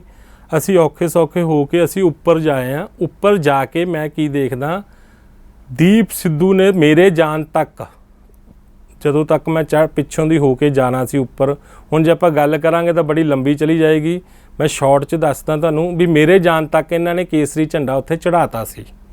ਜਦੋਂ ਕੇਸਰੀ ਝੰਡਾ ਚੜਾਤਾ, ਮੈਂ ਜਾ ਕੇ ਉੱਥੇ ਕੀ ਦੇਖਦਾ ਜੀ, ਦੀਪ ਸਿੱਧੂ ਪੁਲਿਸ ਦੇ ਸਰਕਲ ਦੇ ਵਿੱਚ ਇਕੱਲਾ ਖੜਾ ਗਾ। ਪੁਲਿਸ ਉਹਨੂੰ ਚਾਰੇ ਪਾਸੋਂ ਘੇਰੀ ਖੜੀ ਆ, ਵਿਚਾਲੇ ਇਕੱਲਾ ਖੜਾ। ਮੈਂ ਤਿਰੰਗਾ ਝੰਡਾ ਲੈ ਕੇ ਪੌੜੀਆਂ ਚੜ੍ਹ ਕੇ ਉਸ ਜਗ੍ਹਾ ਤੇ ਪਹੁੰਚਣ ਦੀ ਕੋਸ਼ਿਸ਼ ਕਰ ਰਿਹਾ। ਮੈਂ ਕਹਿ ਰਿਹਾ ਵੀ ਇਹਨਾਂ ਨੇ ਗਲਤ ਕੀਤਾ, ਇਹ ਤਿਰੰਗੇ ਦੀ ਜਗ੍ਹਾ, ਇੱਥੇ ਤਿਰੰਗਾ ਹੀ ਲਹਿਰਾਊਗਾ। ਤਿਰੰਗੇ ਤੋਂ ਬਾਅਦ ਥੱਲੇ ਕੋਈ ਮਰਜ਼ੀ ਝੰਡਾ ਲੜਾਵੇ, ਉਹ ਵੀ ਜਥੇਬੰਦੀਆਂ ਦਾ, ਕੱਲੀਆਂ ਦਾ, ਕੋਈ ਧਰਮ ਦਾ ਨਹੀਂ, ਕਿਉਂਕਿ ਆਪਾਂ ਧਰਮ ਉੱਥੇ ਧਰਮ ਦਾ ਰੰਗ ਨਹੀਂ ਦੇਣਾ ਸੀ। 2 ਝੰਡੇ ਮਿਲੇ ਸੀ, ਕਿਸਾਨ ਜਥੇਬੰਦੀ ਦਾ ਸੀ, ਦੂਸਰਾ ਸੀਗਾ ਹਾਂਜੀ ਕਿਸਾਨ ਜਥੇਬੰਦੀ ਦਾ ਸੀ, ਤੇ ਇੱਕ ਕੇਸਰੀ ਝੰਡਾ ਸੀ। ਮੈਂ ਇਹ ਦੇਖਿਆ ਜਦੋਂ ਮੈਂ ਉੱਥੇ ਜਾ ਕੇ ਮੈਂ ਉਹਨਾਂ ਨੂੰ ਕਿਹਾ ਜੀ ਮੈਂ ਝੰਡਾ ਤਿਰੰਗਾ ਇੱਥੇ ਲਹਿਰਾਉਣਾ ਗਾ, ਇਹ ਝੰਡੇ ਤਿਰੰਗੇ ਦੀ ਜਗ੍ਹਾ, ਪੁਲਿਸ ਵਾਲਿਆਂ ਨੇ ਮੈਨੂੰ ਕੋਰਾ ਜਵਾਬ ਦਿੱਤਾ, ਕਹਿੰਦੇ ਜੀ ਨਹੀਂ ਤੁਸੀਂ ਨਹੀਂ ਅੱਗੇ ਜਾ ਸਕਦੇ। ਮੈਂ ਕਿਹਾ ਜੀ ਕਿਉਂ ਨਹੀਂ ਜਾ ਸਕਦਾ, ਇਹ ਜਗ੍ਹਾ ਅੱਜ 26 ਜਨਵਰੀ ਆ 26 ਜਨਵਰੀ ਆ, ਰਾਸ਼ਟਰਪਤੀ ਪ੍ਰਾਈਮ ਮਿਨਿਸਟਰ ਦੇ ਪ੍ਰੋਗਰਾਮ ਹੋਣ ਤੋਂ ਬਾਅਦ ਸਾਡਾ ਵੀ ਇਹ ਹੱਕ ਦਿੱਤਾ ਹੋਇਆ ਸੰਵਿਧਾਨ ਨੇ ਵੀ ਅਸੀਂ ਵੀ ਤਿਰੰਗਾ ਲਹਿਰਾ ਸਕਦੇ ਹਾਂ, ਚੜਾ ਸਕਦੇ ਹਾਂ, ਇਹ ਜਗ੍ਹਾ ਸਾਡੀ ਆ, ਇਸ ਕਰਕੇ ਸਾਨੂੰ ਲਹਿਰਾਉਣ ਤੋਂ ਕੋਈ ਰੋਕ ਨਹੀਂ ਸਕਦਾ। ਇੰਨੇ 'ਚ ਕੀ ਹੁੰਦਾ, ਪੁਲਿਸ ਵਾਲੇ ਦੀਪ ਸਿੱਧੂ ਨੂੰ ਹੱਥ ਮਾਰਦੇ, ਕਹਿੰਦੇ ਜੀ ਜੇ ਤਾਂ ਤੁਹਾਨੂੰ ਇਹ ਪਰਮਿਸ਼ਨ ਦਿੰਦਾ ਤਾਂ ਤੁਸੀਂ ਚਲੇ ਜਾਓ, ਨਹੀਂ ਤਾਂ ਅਸੀਂ ਤੁਹਾਨੂੰ ਨਹੀਂ ਜਾਣ ਦੇਵਾਂਗੇ। ਤੁਸੀਂ ਇਹ ਦੇਖੋ ਜੀ ਦੀਪ ਸਿੱਧੂ ਨੂੰ ਕਹਿ ਰਹੇ ਨੇ ਉਹ ਪੁਲਿਸ ਵਾਲੇ ਵੀ ਜੇ ਤੁਹਾਨੂੰ ਇਹ ਪਰਮਿਸ਼ਨ ਦਿੰਦਾ ਤਾਂ ਤੁਸੀਂ ਅੱਗੇ ਚਲੇ ਜਾਓ। ਯਾਨੀ ਕਿ ਤੁਹਾਡੀਆਂ ਸਾਰੀਆਂ ਗੱਲਾਂ ਤੋਂ ਇਹ ਲੱਗਦਾ ਹੈ ਕਿ ਦੀਪ ਸਿੱਧੂ ਸਰਕਾਰ ਨਾਲ ਮਿਲਿਆ ਹੋਇਆ ਸੀ। ਬਿਲਕੁਲ 100% ਨਹੀਂ 1000% ਕਲੀਅਰ ਆ ਜੀ। ਤੇ ਫਿਰ ਉਹਦੀ ਗ੍ਰਿਫਤਾਰੀ ਹੁੰਦੀ ਹੈ, ਉਹਦੇ ਨਾਮ ਰੱਖਿਆ ਜਾਂਦਾ, ਇਹ ਡਰਾਮਾ। ਚਲੋ ਇਹ ਤਾਂ ਦੀਪ ਸਿੱਧੂ ਦੀ ਗੱਲ ਹੋਈ, ਦੀਪ ਸਿੱਧੂ ਆਪਦੀ ਕੀ ਸਫਾਈ ਦਿੰਦਾ ਜਾਂ ਉੱਥੋਂ ਜ਼ਮਾਨਤ ਤੇ ਇਹਦੇ 'ਚ ਇੱਕ ਚੀਜ਼ ਹੋਰ ਕਲੀਅਰ ਕਰਨੀ ਚਾਹਾਂਗਾ। ਮੈਂ ਹੁਣ ਲੱਖੇ ਸਿਧਾਂਤ ਤੇ ਆਉਣਾ ਚਾਹੁੰਦਾ। ਨਹੀਂ, ਮੈਂ ਇੱਕ ਚੀਜ਼ ਦੀਪ ਸਿੱਧੂ ਬਾਰੇ ਕਲੀਅਰ ਕਰਨੀ ਚਾਹਾਂਗਾ। ਕਰੋ। ਇਹਨੇ ਮੇਰੇ ਹੱਥ ਤੋਂ ਤਿਰੰਗਾ ਖੋਹਣ ਦੀ ਕੋਸ਼ਿਸ਼ ਕੀਤੀ ਜੀ। ਅੱਛਾ। ਕਹਿੰਦਾ ਵੀ ਇਹ ਇੱਥੇ ਇਹ ਝੰਡਾ ਨਹੀਂ ਚੜੂਗਾ, ਜਿਹੜਾ ਝੰਡਾ ਅਸੀਂ ਚੜਾਉਣਾ ਸੀ ਉਹ ਚੜਾਤਾ। ਮੈਂ ਇਹਨੂੰ ਅੱਗੋਂ ਦੱਬ ਕੇ ਪਿਆ, ਮੈਂ ਕਿਹਾ ਇਹ ਜਗ੍ਹਾ ਤਿਰੰਗੇ ਦੀ ਆ, ਤੂੰ ਸੰਵਿਧਾਨ ਦੀ ਸਹੁੰ ਖਾ ਕੇ ਜਦੋਂ ਲਾਅ ਕੀਤੀ ਹੈ, ਲਾਅ ਕਰਦੇ ਵਕਤ ਆਪਾਂ ਨੂੰ ਸਹੁੰ ਚੁਕਾਉਂਦਾ, ਤੂੰ ਲਾਅ ਕੀਤੀ ਹੋਈ ਹੈ, ਤੈਨੂੰ ਵੀ ਪਤਾ ਵੀ ਸੰਵਿਧਾਨ ਕੀ ਮਨਜ਼ੂਰੀ ਦਿੰਦਾ ਕੀ ਨਹੀਂ ਦਿੰਦਾ, ਡਿਗਰੀ ਦਿੰਦੇ ਉਦੋਂ। ਹਾਂਜੀ, ਉਦੋਂ ਹੁੰਦਾ ਵੀ ਤੈਨੂੰ ਵੀ ਪਤਾ, ਤੂੰ ਇਹ ਗੰਦੀਆਂ ਖੇਡਾਂ ਨਾ ਖੇਡ, ਇਹ ਰੰਗ ਦੂਜੇ ਪਾਸੇ ਨੂੰ ਨਾ ਲਿਜਾ ਕੇ, ਇੱਥੇ ਸਾਰਾ ਕੁਝ ਕਿਸਾਨਾਂ ਦੇ ਉੱਤੇ ਲੱਗ ਜੂ, ਤੂੰ ਤਾਂ ਨਿਕਲ ਜਾਏਗਾ ਪਾਸੇ, ਸਾਰਾ ਕੁਝ ਕਿਸਾਨਾਂ ਤੇ ਆਜੂ, ਇਹ ਚੀਜ਼ ਮੈਂ ਨਹੀਂ ਹੋਣ ਦਊਂਗਾ। ਮੇਰੇ ਨਾਲ ਉਹ ਜਿੱਦਿਆ ਜੀ ਮੈਨੂੰ, ਮੈਂ ਉਹਨੂੰ ਗੁੱਸੇ 'ਚ ਬੋਲਿਆ ਵੀ ਜਾਂ ਤਾਂ ਪਾਸੇ ਹਟ ਜਾ, ਨਹੀਂ ਤਾਂ ਮੈਂ ਤੈਨੂੰ ਇੱਥੋਂ ਚਲਾ ਕੇ ਮਾਰੂੰ ਥੱਲੇ। ਜਦੋਂ ਮੈਂ ਉਹਨੂੰ ਦਬਕ ਕੇ ਪਿਆ ਜੀ, ਸਭ ਕੁਝ ਰਿਕਾਰਡਡ ਹੈ ਚੈਨਲਾਂ ਦੇ ਉੱਤੇ ਜੀ, ਮੈਂ ਤੁਹਾਨੂੰ ਸਬੂਤ ਵੀ ਦੇ ਸਕਦਾ ਇਹ ਚੀਜ਼ ਉੱਤੇ ਹੁੰਦੀ ਹੈ। ਉਹ ਤਾਂ ਚਲੋ ਠੀਕ ਹੈ ਗੱਲ। ਮੈਂ ਦੀਪ ਸਿੱਧੂ ਨੂੰ ਓਪਨ ਚੈਲੰਜ ਕਰਦਾ ਜੀ, ਜਿਹੜੀਆਂ ਅੱਜ ਉਹ ਸਫਾਈਆਂ ਦਿੰਦਾ ਫਿਰਦਾ ਨਾ ਵੀ ਮੈਨੂੰ ਸਰਕਾਰਾਂ ਨੇ ਵੀਡੀਓ ਦਿਖਾਈਆਂ, ਉੱਥੇ ਪੁਲਿਸ ਵਾਲਿਆਂ ਨੇ ਪਹਿਲਾਂ ਤਾਂ ਡੰਡੇ ਵਰਾਏ। ਮੈਂ ਇਹ ਪੁੱਛਣਾ ਚਾਹਾਂਗਾ, ਜਦੋਂ ਤੂੰ ਉੱਪਰ ਤੋਂ ਥੱਲੇ ਉਤਰ ਕੇ ਆ ਰਿਹਾ ਸੀ, ਤੂੰ ਆਪਦੇ ਬੰਦਿਆਂ ਨੂੰ ਕਿਹਾ ਨਹੀਂ ਵੀ ਗੇਟ ਤੇ ਜਾ ਕੇ ਡੰਡੇ ਮਾਰੋ, ਜਿਹੜਾ ਮਗਰਲੇ ਪਾਸੇ ਲਾਲ ਕਿਲੇ ਵਾਲਾ ਗੇਟ ਸੀ, ਮੈਂ ਤੈਨੂੰ ਖੁਦ ਦੇਖਿਆ ਉੱਥੇ ਡੰਡੇ ਮਰਵਾਉਂਦੇ, ਤੂੰ ਤਾਂ ਉਹਨਾਂ ਤੋਂ ਡੰਡੇ ਮਰਵਾ ਕੇ ਬਾਹਰ ਨਿਕਲ ਗਿਆ, ਬਾਹਰ ਜਾ ਕੇ ਤੂੰ ਇੰਟਰਵਿਊ ਦੇਣ ਲੱਗ ਗਿਆ। ਮੈਂ ਇੱਕ ਹੀ ਕੁਐਸਚਨ ਪੁੱਛੂੰਗਾ ਤੁਹਾਡੇ ਚੈਨਲ ਦੇ ਥਰੂ ਜੀ, ਇਹੋ ਜੀ ਕਿਹੜੀ ਗਿੱਦੜ ਸਿੰਘੀ ਆ ਗਈ ਦੀਪ ਸਿੱਧੂ ਕੋਲੇ ਜਿਹੜੀ ਇਹ 3:30 4 ਵਜੇ ਤਾਂ ਉੱਥੇ ਬੈਠਾ ਲਾਲ ਕਿਲੇ ਤੇ 5:15 ਵਜੇ ਇਹ ਪਹੁੰਚ ਜਾਂਦਾ ਗਾ ਸੁਖਦੇਵ ਢਾਬੇ ਤੇ। ਇਹੋ ਜੀ ਕਿਹੜਾ ਇਹੋ ਜਿਹਾ ਕੋਈ ਐਰੋਪਲੇਨ ਜਾਂ ਇਹੋ ਜੀ ਕਿਹੜੀ ਇਹਦੇ ਕੋਲ ਜੰਤਰ ਸੀ ਜਿਹੜਾ ਇਹਨੂੰ 1.25 ਘੰਟੇ ਦੇ ਵਿੱਚ ਦਿੱਲੀ ਟਪਾ ਕੇ ਤੇ ਦਿੱਲੀ ਤੋਂ ਬਾਹਰ 35 ਕਿਲੋਮੀਟਰ ਅੱਗੇ ਸੁਖਦੇਵ ਢਾਬੇ ਤੇ ਲਿਆ ਕੇ ਬਿਠਾ। ਚਲੋ ਇਹ ਤੁਹਾਡੇ ਸਵਾਲ ਨੇ, ਤੁਸੀਂ ਚੈਨਲ ਦੇ ਥਰੂ ਕਰ ਵੀ ਦਿੱਤੇ ਆ, ਪਰ ਇਹ ਤੋਂ ਪਹਿਲਾਂ ਵੀ ਬਹੁਤ ਵਾਰੀ ਸਵਾਲ ਹੋ ਚੁੱਕੇ ਨੇ। ਇਹ ਤੁਹਾਡਾ ਕਹਿਣ ਦਾ ਮਤਲਬ ਇਹ ਕਿ ਤੁਸੀਂ ਉੱਥੇ ਸਾਖਸ਼ਾਤ ਮੌਜੂਦ ਸੀ ਜਦੋਂ ਇਹ ਗੱਲ। ਬਿਲਕੁਲ ਜੀ, ਮੈਂ ਖੁਦ ਸੀ। ਚਲੋ ਆਪਾਂ ਅਗਲੀ ਗੱਲ ਕਰਦੇ ਉਸ ਤੋਂ ਬਾਅਦ ਤੁਸੀਂ ਇਹ ਸਾਰੀ ਘਟਨਾ ਕਿਸੇ ਆਗੂ ਨੂੰ ਦੱਸੀ ਹੈ? ਇਹ ਮੈਂ ਮੀਡੀਆ 'ਚ ਵੀ ਦੱਸੀ, ਆਗੂ ਨੂੰ ਵੀ ਦੱਸੀ ਹੈ। ਆਗੂ ਨੂੰ ਦੱਸੀ ਹੈ ਜੀ। ਕਿਹੜੇ ਨੂੰ ਦੱਸੀ? ਮੈਂ ਆਗੂ ਨੂੰ ਇਹ ਦੱਸੀ ਸੀ, ਮਨਜੀਤ ਸਿੰਘ ਰਾਏ ਨੂੰ ਦੱਸੀ ਸੀ ਜੀ। ਉਸ ਤੋਂ ਬਾਅਦ ਮੈਂ ਦੱਸੀ ਸੀ ਜੀ, ਉੱਥੇ ਮੇਰੇ ਕੋਲੇ ਦਰਸ਼ਨਪਾਲ ਸਿੰਘ ਦੇ ਥੋੜੇ ਜਿਹੇ ਛੋਟੇ ਜੋ ਹੈਗੇ ਨੇ ਉਹਨਾਂ ਦੇ ਵਾਈਸ ਪ੍ਰਧਾਨ, ਉਹ ਵੀ ਆਏ ਸੀ, ਉਹਨਾਂ ਨੂੰ ਵੀ ਦੱਸੀ ਜੀ। ਸੰਯੁਕਤ ਕਿਸਾਨ ਈਵਨ ਕਿ ਮੈਂ ਚੜੂਨੀ ਸਾਹਿਬ ਨੂੰ ਵੀ ਚੜੂਨੀ ਸਾਹਿਬ ਨੂੰ ਵੀ ਦੱਸੀ ਜੀ। ਮੈਂ ਚੜੂਨੀ ਸਾਹਿਬ ਨੂੰ ਦੱਸੀ ਹੈ? ਹਾਂਜੀ। ਚੜੂਨੀ ਸਾਹਿਬ ਦਾ ਤਾਂ ਮੰਨਣਾ ਇਹ ਹੈ ਕਿ ਜਿਹੜਾ ਅਸੀਂ ਰੂਟ ਲਿਆ ਸੀ, ਜਿਹੜੇ ਰੂਟ ਤੇ ਅਸੀਂ ਸਾਈਨ ਕੀਤੇ ਸੀ, ਉਹ ਰੂਟ ਸਾਨੂੰ ਨਹੀਂ ਲੈਣਾ ਚਾਹੀਦਾ ਸੀ, ਸਾਡੀ ਇਹ ਗਲਤੀ ਹੈ। ਕਿਉਂਕਿ ਵੱਡੇ ਸਮੂਹ ਦਾ ਇਹ ਕਹਿਣਾ ਸੀ ਕਿ ਜੇ ਰੂਟ ਹੀ ਸਰਕਾਰ ਤੋਂ ਪੁੱਛ ਕੇ ਲੈਣਾ ਜਾਂ ਸਾਈਨ ਕਰਕੇ ਲੈਣਾ ਤਾਂ ਫਿਰ ਸਾਡਾ ਅੰਦੋਲਨ ਕਾਹਦਾ ਹੈ। ਮੈਂ ਵੀ ਇਸ ਗੱਲ ਤੇ ਉਹਨਾਂ ਦੇ ਮੰਨਦਾ ਜੀ, ਇਹ ਸਹੀ ਕਹਿ ਰਹੇ ਨੇ ਉਹ। ਅੰਦੋਲਨ ਜੇ ਆਪਾਂ ਕਰ ਰਹੇ ਹਾਂ ਤੇ ਅੰਦੋਲਨ ਕੀ ਹੁੰਦਾ? ਸਰਕਾਰਾਂ ਦੀਆਂ ਜੋ ਸਾਡੇ ਤੇ ਅਤਿਆਚਾਰ ਕਰ ਰਹੀ ਆ ਉਹਦੇ ਤੋਂ ਮੁਕਤ ਹੋਣਾ, ਸਰਕਾਰ ਸਾਡੇ ਤੋਂ ਜੋ ਤਸ਼ੱਦਦ ਕਰ ਰਹੀ ਆ ਉਹ ਸਰਕਾਰ ਨੂੰ ਰੋਕਣਾ। ਚਲੋ ਠੀਕ, ਉਹ ਮੰਗਾਂ ਨੂੰ ਖਤਮ ਕਰਨਾ। ਸੀਗੀਆਂ ਲੋਕਾਂ ਦੇ ਵਿੱਚ, ਉਹ ਤੁਸੀਂ ਇਹ ਦੱਸਣਾ ਚਾਹੁੰਦੇ ਆ ਕਿ ਤੁਸੀਂ ਉੱਥੇ ਮੌਜੂਦ ਸੀ ਜਦੋਂ ਇਹ ਦੀਪ ਸਿੱਧੂ ਨੇ ਗੱਲ ਕੀਤੀ। ਚਲੋ ਤੁਸੀਂ ਦੂਸਰਾ ਨਾਂ ਲੱਖੇ ਸਿਧਾਣੇ ਦਾ ਵੀ ਲਿਆ ਸੀ। ਹਾਂਜੀ। ਉਹ ਕੀ ਦੇਖਿਆ ਤੁਸੀਂ? ਲੱਖਾ ਸਿਧਾਣੇ ਦਾ ਜੋ ਮੈਂ ਉੱਥੇ ਦੇਖਿਆ ਜੀ, ਉਹ ਅੰਦੋਲਨ ਦੇ ਨਾਲ ਖੜਾ ਵਿਚਾਰਾ, ਉਹਨੇ ਜਿੰਨਾ ਵੀ ਸਪੋਰਟ ਕੀਤਾ ਅੰਦੋਲਨ ਨੂੰ, ਉਹਨੇ ਤਨੋਂ ਮਨੋਂ ਜੋ ਵੀ ਕੀਤਾ ਸਭ ਸਹੀ ਕਰ ਰਿਹਾ। ਬਸ ਉਹਦੀ ਗਲਤੀ ਇੰਨੀ ਹੋ ਗਈ ਵੀ 25 ਤਰੀਕ ਨੂੰ ਜਦੋਂ ਇਹਨਾਂ ਦੇ ਬੰਦਿਆਂ ਨੇ, ਦੀਪ ਸਿੱਧੂ ਦੇ ਬੰਦਿਆਂ ਨੇ ਜਦੋਂ ਸਟੇਜ ਕੈਪਚਰ ਕੀਤੀ ਆ, ਉਹ ਉੱਥੇ ਆ ਗਿਆ। ਜੋ ਇਹ ਉੱਥੇ ਏਜੰਡੇ ਬਣਾਉਂਦੇ ਰਹੇ, ਪਾਸ ਕਰਦੇ ਰਹੇ, ਉਹ ਉਹਨਾਂ ਦੀ ਹਾਂ 'ਚ ਹਾਂ ਮਿਲਾਉਂਦਾ ਰਿਹਾ। ਜਿਵੇਂ ਉਹ ਕਹਿੰਦੇ ਰਹੇ ਲੱਖਾ ਸਿਧਾਣਾ ਉਵੇਂ ਕਰਦਾ ਰਿਹਾ। ਠੀਕ, ਬਸ 25 ਤਰੀਕ ਰਾਤ ਦਾ ਉਹਦਾ ਉੱਥੇ ਇਨਵੋਲਵਮੈਂਟ ਹੈਗੀ ਆ, 25 ਤੋਂ ਬਾਅਦ ਦੀ ਉਹਦੀ ਕੋਈ ਇਨਵੋਲਵਮੈਂਟ ਨਹੀਂ। 26 ਨੂੰ ਤਾਂ ਉਹ ਵਿਚਾਰਾ ਉੱਥੋਂ ਹੀ ਨਹੀਂ ਗਿਆ ਗਾ। ਲੱਖ ਰੁਪਏ ਦਾ ਨਾਮ ਤਾਂ ਉਸ ਤੇ ਵੀ ਹੈ, ਇਹ ਤਾਂ ਹੁਣ ਹਜੇ ਵੀ ਉਹ ਇਹ ਤਾਂ ਤੁਹਾਨੂੰ ਮੈਂ ਦੱਸ ਰਿਹਾ ਜੀ, ਜਦੋਂ ਇੱਕ ਮਿੰਟ ਤੁਹਾਨੂੰ ਮੈਂ ਉਸੇ ਲਈ ਦੱਸ ਰਿਹਾ, ਜਦੋਂ ਬਲੀ ਦਾ ਬੱਕਰਾ ਬਣਾਉਣਾ ਤੇ ਜੇ ਉਹ ਇਕੱਲੇ ਬੰਦੇ ਨੂੰ ਬਣਾਉਣਗੇ ਤਾਂ ਲੋਕ ਤਾਂ ਕਹਿ ਰਹੇ ਆ ਵੀ ਦੀਪ ਸਿੱਧੂ ਉਹਦੇ ਨਾਲ ਰਲਿਆ, ਫਿਰ ਉਹਨਾਂ ਨੇ ਇਹੋ ਜਿਹੇ ਬੰਦੇ ਨੂੰ ਤਾਂ ਬਣਾਉਣਾ ਹੀ ਬਣਾਉਣਾ ਬੱਕਰਾ, ਜਿਹੜੇ ਬੰਦੇ ਦੇ ਨਾਲ ਪਤਾ ਵੀ ਹਾਂ ਕੱਲ ਨੂੰ ਇਹ ਸਰਕਾਰਾਂ ਦੇ ਨਾਲ ਨਹੀਂ ਰਲਿਆ ਹੋਇਆ, ਅਸੀਂ ਸੱਚ ਸਾਬਤ ਕਰੀਏ। ਚਲੋ, ਮੈਂ ਇਹੀ ਤੁਹਾਡੇ ਕਹਿਣ ਦਾ ਮਤਲਬ ਇਹ ਹੈ ਕਿ ਦੀਪ ਸਿੱਧੂ ਸਰਕਾਰ ਦਾ ਏਜੰਟ ਹੈ, ਉਹਨਾਂ ਮੁਤਾਬਕ ਸਾਰਾ ਕੰਮ ਕੀਤਾ ਉਸਨੇ, ਤੁਹਾਡੀਆਂ ਗੱਲਾਂ ਤੋਂ ਇਹ ਲੱਗ ਰਿਹਾ, ਤੇ ਤੁਸੀਂ ਸਿੱਧਾ ਉਹਨੂੰ ਓਪਨ ਚੈਨਲ ਦੇ ਥਰੂ ਇਹ ਵੀ ਕਿਹਾ ਕਿ ਜੀ ਮੈਂ ਡਿਬੇਟ ਕਰਨ ਨੂੰ ਤਿਆਰ ਹਾਂ। ਬਿਲਕੁਲ ਜੀ। ਚਲੋ, ਇਹ ਤੁਹਾਡੇ ਆਪਣੇ ਨਿੱਜੀ ਵਿਚਾਰ ਹੋ ਸਕਦੇ ਨੇ, ਤੇ ਪਰ ਉਹਨੂੰ ਸਰਕਾਰ ਨੇ ਫੜਿਆ, ਅੰਦਰ ਰੱਖਿਆ, ਰਿਮਾਂਡ ਹੋਇਆ, ਕੋਰਟ ਦੇ ਵਿੱਚ ਟ੍ਰਾਇਲ ਚੱਲਿਆ, 2 ਕੇਸ ਦਰਜ ਹੋਏ, ਦੋਨਾਂ ਤੋਂ ਉਹਨੂੰ ਜ਼ਮਾਨਤ ਮਿਲੀ ਹੋਈ ਹੈ, ਹਜੇ ਕੇਸ ਚੱਲ ਰਿਹਾ। ਚਲੋ, ਇੱਕ ਆਉਣ ਵਾਲੇ ਆਪਾਂ ਇਹਨਾਂ ਮੁੱਦਿਆਂ 'ਚ ਨਹੀਂ ਗੱਲ ਕਰਾਂਗੇ। ਤੁਸੀਂ ਲੱਖੇ ਸਿਧਾਣੇ ਨੂੰ ਬਰੀ ਕਰਤਾ, ਪਰ ਉਹ ਕਾਨੂੰਨ ਦੇ ਹਿਸਾਬ ਨਾਲ ਕਿਤੇ ਨਾ ਕਿਤੇ ਦੋਸ਼ੀ ਉਹ ਵੀ ਹੈ। ਹੁਣ ਤੁਸੀਂ ਇਸ ਅੰਦੋਲਨ ਨੂੰ ਕਿਸ ਸਥਿਤੀ 'ਚ ਦੇਖਦੇ ਹੋ, ਜਿਹੜਾ ਹੁਣ ਦੀਪ ਸਿੱਧੂ ਆਪਣੇ ਪਿੰਡ ਤੋਂ ਉਹਨੇ ਸ਼ੁਰੂ ਕੀਤਾ ਕਿ ਆਪਾਂ ਪਿੰਡ ਪਿੰਡ ਜਾਵਾਂਗੇ? ਉਹ ਨਾ ਤਾਂ ਲੱਖੇ ਸਿਧਾਣੇ ਨੇ ਕਦੇ ਕਿਹਾ ਕਿ ਅਸੀਂ ਅੰਦੋਲਨ ਦੇ ਨਾਲ ਨਹੀਂ, ਤੇ ਨਾ ਦੀਪ ਸਿੱਧੂ ਨੇ ਕਦੇ ਕਿਹਾ। ਉਹ ਅੱਜ ਵੀ ਕਹਿੰਦੇ ਅਸੀਂ ਸਾਡੇ ਬਜ਼ੁਰਗਾਂ ਦੇ ਨਾਲ ਆ, ਉਹਨਾਂ ਦੀ ਗਵਾਹੀ ਦੇ ਨਾਲ ਆ, ਸਾਨੂੰ ਨਵਾਂ ਪ੍ਰੋਗਰਾਮ ਦੇਣ ਤੇ ਉਹਦੇ ਕਰਕੇ ਆਪਾਂ ਅੱਗੇ ਤੋਰੀਏ। ਉਹਨਾਂ ਨੇ ਤਾਂ ਕਦੇ ਨਹੀਂ ਕਿਹਾ, ਪਰ ਜਥੇਬੰਦੀਆਂ ਦੇ ਆਗੂਆਂ ਨੇ ਜ਼ਰੂਰ, ਜਾਂ ਸੰਯੁਕਤ ਕਿਸਾਨ ਮੋਰਚੇ ਦੀ ਸਟੇਜ 'ਤੇ ਜ਼ਰੂਰ ਕਿਹਾ ਕਿ ਗਦਾਰ ਨੇ। ਤੇ ਇਸ ਕਿਸੇ ਨੂੰ, ਇਸ ਸਾਰੇ ਪ੍ਰਬੰਧ ਨੂੰ ਕਿਸੇ ਅਲੱਗ-ਅਲੱਗ ਨਜ਼ਰੀਏ ਨਾਲ ਦੇਖਿਆ ਜਾਂਦਾ। ਤੁਸੀਂ ਆਪਦਾ ਨਜ਼ਰੀਆ ਦੱਸਿਆ। ਹੁਣ ਮੌਜੂਦਾ ਸਥਿਤੀ ਕੀ ਹੈ? ਤੁਸੀਂ ਨਿਰੰਤਰ ਉੱਥੇ ਬਣੇ ਹੋਏ ਹੋ? ਬਿਲਕੁਲ ਜੀ। ਹੁਣ ਤੁਹਾਡਾ ਅਗਲੀ ਪਲਾਨ ਕੀ ਹੈ? ਜਥੇਬੰਦੀਆਂ ਦੇ ਨਾਲ ਚੱਲ ਰਹੇ ਹੋ? ਬਿਲਕੁਲ ਜੀ। ਮੈਂ ਤੁਹਾਨੂੰ ਇਹੀ ਦੱਸਾਂਗਾ ਜੀ, ਲੱਖਾ ਸਿਧਾਣਾ ਕਹਿ ਰਿਹਾ ਚਲੋ ਉਸ ਦੀ ਸੋਚ ਆ, ਦੀਪ ਸਿੱਧੂ ਕਹਿ ਰਿਹਾ ਵੀ ਮੈਂ ਕਿਸਾਨ ਜਥੇਬੰਦੀਆਂ ਦੇ ਨਾਲ ਆ। ਹੁਣ ਮੇਰਾ ਵੀ ਅੰਦੋਲਨ ਚੱਲ ਰਿਹਾ, ਮੈਂ 47 ਦਿਨ ਉੱਥੇ ਮਰਨ ਵਰਤ 'ਤੇ ਬੈਠਾ ਰਿਹਾ।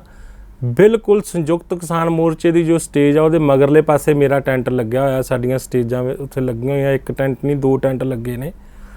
ਮੈਨੂੰ ਜੋ ਮਾਈਕ ਦੇ ਵਿੱਚ ਉੱਥੇ ਕਿਸਾਨ ਜਥੇਬੰਦੀਆਂ ਅਨਾਉਂਸ ਕਰਦੀਆਂ, ਜੋ ਪ੍ਰਸਤਾਵ ਲਿਆ ਕੇ ਉਹਨੂੰ ਪਾਸ ਕਰਦੀਆਂ, ਅਸੀਂ ਉਹਨੂੰ ਅੱਜ ਤੱਕ ਮੰਨ ਕੇ ਚੱਲੇ ਹਾਂ। ਜੇ ਇੰਨਾ ਹੀ ਇਹ ਸਿੱਧਾ ਸੱਦਾ ਤੇ ਇਹ ਵੱਖਰੀ ਇੱਕ ਰਾਜਨੀਤੀ ਕਿਉਂ ਚਲਾ ਰਿਹਾ? ਇਹ ਉਹਨਾਂ ਦੇ ਥੱਲੇ ਲੱਗ ਕੇ ਕਿਉਂ ਨਹੀਂ ਚੱਲ ਰਿਹਾ? ਜੋ ਉਹ ਗਾਈਡਲਾਈਨ ਦੇਣਗੇ ਉਹਨਾਂ ਨੂੰ ਮੰਨ ਕੇ ਕਿਉਂ ਨਹੀਂ ਚੱਲ ਰਿਹਾ? ਇਹ ਕਿਉਂ ਇਹ ਕਹਿ ਰਿਹਾ ਦੀਪ ਸਿੱਧੂ ਵੀ ਮੈਂ ਪਿੰਡ ਜਾ ਕੇ, ਪਿੰਡਾਂ 'ਚ ਜਾ ਕੇ ਮੈਂ ਕਰਾਂਗਾ, ਤੇ ਜੋ ਸਾਨੂੰ ਜਥੇਬੰਦੀਆਂ ਕਹਿਣਗੀਆਂ ਉਹ ਅਸੀਂ ਮੰਨਾਂਗੇ? ਇਹਨੂੰ ਮੈਂ ਪੁੱਛਣਾ ਚਾਹਾਂਗਾ ਜੀ, ਸਿਰਫ ਜਿੱਦੇ ਪਹਿਲੇ ਦਿਨ ਇਹ ਗਿਆ ਐਜ਼ ਏ ਐਕਟਰ, ਜੋ ਇਹਨੂੰ ਸੈਲੀਬ੍ਰਿਟੀ ਕਹਿੰਦੇ ਆ, ਸੈਲੀਬ੍ਰਿਟੀ ਕਹਿ ਕੇ ਚਲੇ ਗਏ, ਇਹੀ ਉੱਥੇ ਰੁਕਿਆ। ਹਾਂਜੀ, ਇਹ ਰੁਕਿਆ ਨਹੀਂ ਜੀ, ਇਹੀ ਤਾਂ ਗੱਲ ਆ। ਨਹੀਂ, ਟੈਂਟ ਨਹੀਂ ਲੱਗਿਆ ਉੱਥੇ? ਨਹੀਂ ਲੱਗਿਆ ਜੀ, ਇਹਦਾ ਇਹ ਤਾਂ ਕਹਿੰਦੇ ਮੇਰਾ ਟੈਂਟ ਲੱਗਿਆ ਨਹੀਂ ਲੱਗਿਆ, ਝੂਠ ਮਾਰ ਰਿਹਾ ਏ। ਅੱਛਾ, ਇਹ ਝੂਠ, ਇਹੀ ਤਾਂ ਗੱਲ ਹੈਗਾ। ਹਾਂ, ਸਿਧਾਣੇ ਦਾ ਉੱਥੇ ਆਪਣਾ ਜਿਹੜਾ ਸੀਗਾ ਜੀ ਉਹ ਢਾਬਾ, ਜਿਹੜਾ ਮੇਰੇ ਮਾਈਂਡ ਚੋਂ ਨਿਕਲ ਗਿਆ। ਚਲੋ, ਜਿੱਥੇ ਵੀ ਤੁਹਾਡੇ ਹਿਸਾਬ ਨਾਲ ਉੱਥੇ ਲੱਗਿਆ, ਸਿਧਾਣੇ ਦਾ ਲੱਗਿਆ। ਚਲੋ, ਆਪਾਂ ਇਹ ਮੰਨਦੇ ਹਾਂ ਸਾਰੀ ਗੱਲ। ਤੁਸੀਂ ਸੁਣੋ ਮੇਰੀ ਗੱਲ, ਤੁਹਾਡੇ ਹਿਸਾਬ ਨਾਲ ਇਹ 2 ਜਿਹੜੇ ਸ਼ਖਸੀਅਤਾਂ ਨੇ ਇਹ ਗੁੰਮਰਾਹ ਕਰ ਰਹੀਆਂ ਨੌਜਵਾਨ ਵਰਗ? ਮੈਂ ਦੋਵਾਂ ਦੇ ਵਿੱਚੋਂ ਇੱਕ ਨੂੰ ਤਾਂ ਜ਼ਰੂਰ ਮੰਨਾਂਗਾ ਜੀ, ਗੁੰਮਰਾਹ ਕਰ ਰਹੀਆਂ, ਨੌਜਵਾਨ ਵਰਗ ਨੂੰ ਕਰ ਰਹੀਆਂ ਖਾਸ ਕਰਕੇ, ਕਿਉਂਕਿ ਆਉਣ ਵਾਲਾ ਟਾਈਮ ਇਹ ਥੋੜ੍ਹਾ ਜਿਹਾ ਕਹਿ ਲਓ ਵੀ ਰਾਜਨੀਤਿਕ ਸੋਚ ਨੂੰ ਸੋਚਦੇ ਹੋਏ, ਇਹ ਰਾਜਨੀਤਿਕ ਲਾਲਸਾ ਨੂੰ ਦੇਖਦੇ ਹੋਏ, ਸੱਤਾ ਦੀ ਲਾਲਸਾ ਨੂੰ ਦੇਖਦੇ ਹੋਏ ਇਹ ਰਾਜਨੀਤਿਕ ਕੁਰਸੀ ਪਾਸੇ ਭੱਜ ਰਿਹਾ।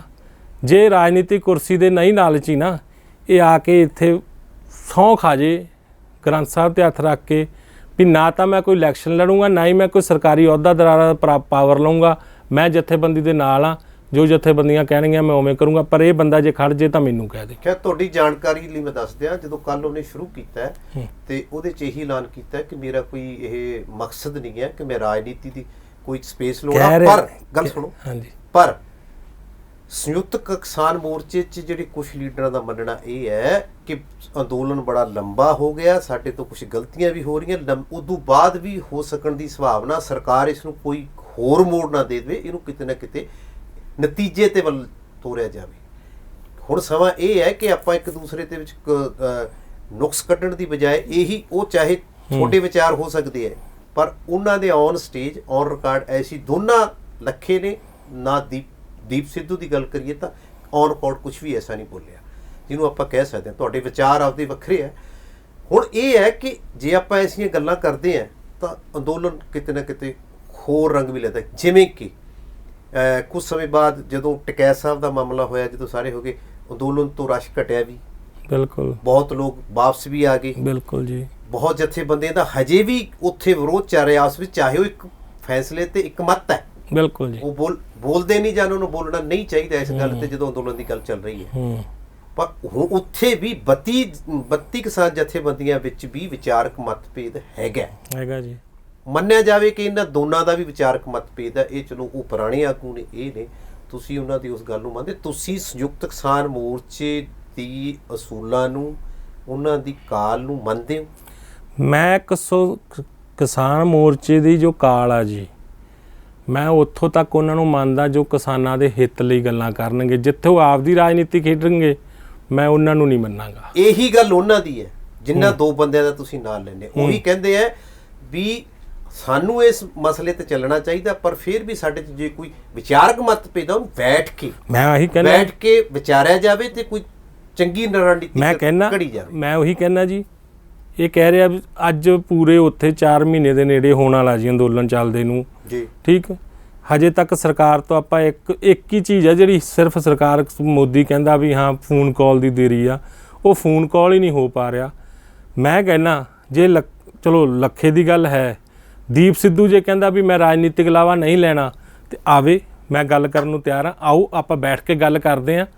ਮੇਰੇ ਮਨ 'ਚ ਵੀ ਕੋਈ ਵਿਚਾਰ ਹੈਗੇ ਆ, ਉਹਨਾਂ ਦੇ ਵੀ ਹੋਣਗੇ, ਮੈਂ ਇਹ ਨਹੀਂ ਕਹਿ ਰਿਹਾ ਉਹ ਬਿਲਕੁਲ ਹੀ ਬੁਰਾਈ ਕਰ ਰਹੇ ਨੇ, ਆਓ ਆਪਾਂ ਬੈਠ ਕੇ ਸਲਾਹ ਕਰਦੇ ਹਾਂ, ਆਪਾਂ ਆਪਣਾ ਬੈਠ ਕੇ ਜਥੇਬੰਦੀ ਦਾ ਐਲਾਨ ਕਰਦੇ ਹਾਂ। ਆਪਸ ਵਿੱਚ ਵਿਚਾਰਕ ਮਤਭੇਦ ਹੁੰਦਾ, ਉਹਨਾਂ ਦਾ ਕਹਿਣ ਦਾ ਮਤਲਬ ਸੀ ਜਿਹੜੇ ਬੱਥੇ ਜਥੇਬੰਦੀਆਂ ਦੇ ਆਗੂ ਨੇ, ਸੰਯੁਕਤ ਕਿਸਾਨ ਮੋਰਚਾ ਬਣਿਆ ਹੋਇਆ, ਉਹ ਮੇਨ ਆਗੂ ਜੇ ਆਪਾਂ ਮਿਲ ਕੇ ਗੱਲ ਕਰਦੇ ਨੇ ਤਾਂ ਫਿਰ ਕੋਈ ਵਿਚਾਰ ਨਵਾਂ ਵੀ ਪੈਦਾ ਹੋ ਸਕਦਾ, ਕਿਉਂਕਿ 26 ਤੱਕ ਇੱਕ ਵਿਚਾਰ ਤਾਂ ਲਿਆ, ਉਦੋਂ ਬਾਅਦ ਸਾਰੀਆਂ ਚੀਜ਼ਾਂ ਚੇਂਜ ਹੋ ਗਈਆਂ। ਹੁਣ ਨਵੀਂ ਰਣਨੀਤੀ ਹੈ, ਜਿਵੇਂ ਚਿੱਠੀ ਭੇਜੀ ਗਈ ਹੈ ਤੇ ਜਿਵੇਂ ਰਾਜੇਵਾਲ ਸਾਹਿਬ ਨੇ ਚੇਤਾਵਨੀ ਦਿੱਤੀ ਵੀ 25 ਤੱਕ ਤੁਹਾਨੂੰ ਚਿੱਠੀ ਭੇਜਤੀ, 26 ਤਰੀਕ ਨੂੰ ਅਸੀਂ ਕਾਲਾ ਦਿਵਸ ਮਨਾਵਾਂਗੇ ਪੂਰੇ ਦੇਸ਼ ਦੇ ਵਿੱਚ, ਉਦੋਂ ਬਾਅਦ ਅਸੀਂ ਤਿੱਖਾ ਸੰਘਰਸ਼ ਵਿੱਢਾਂਗੇ।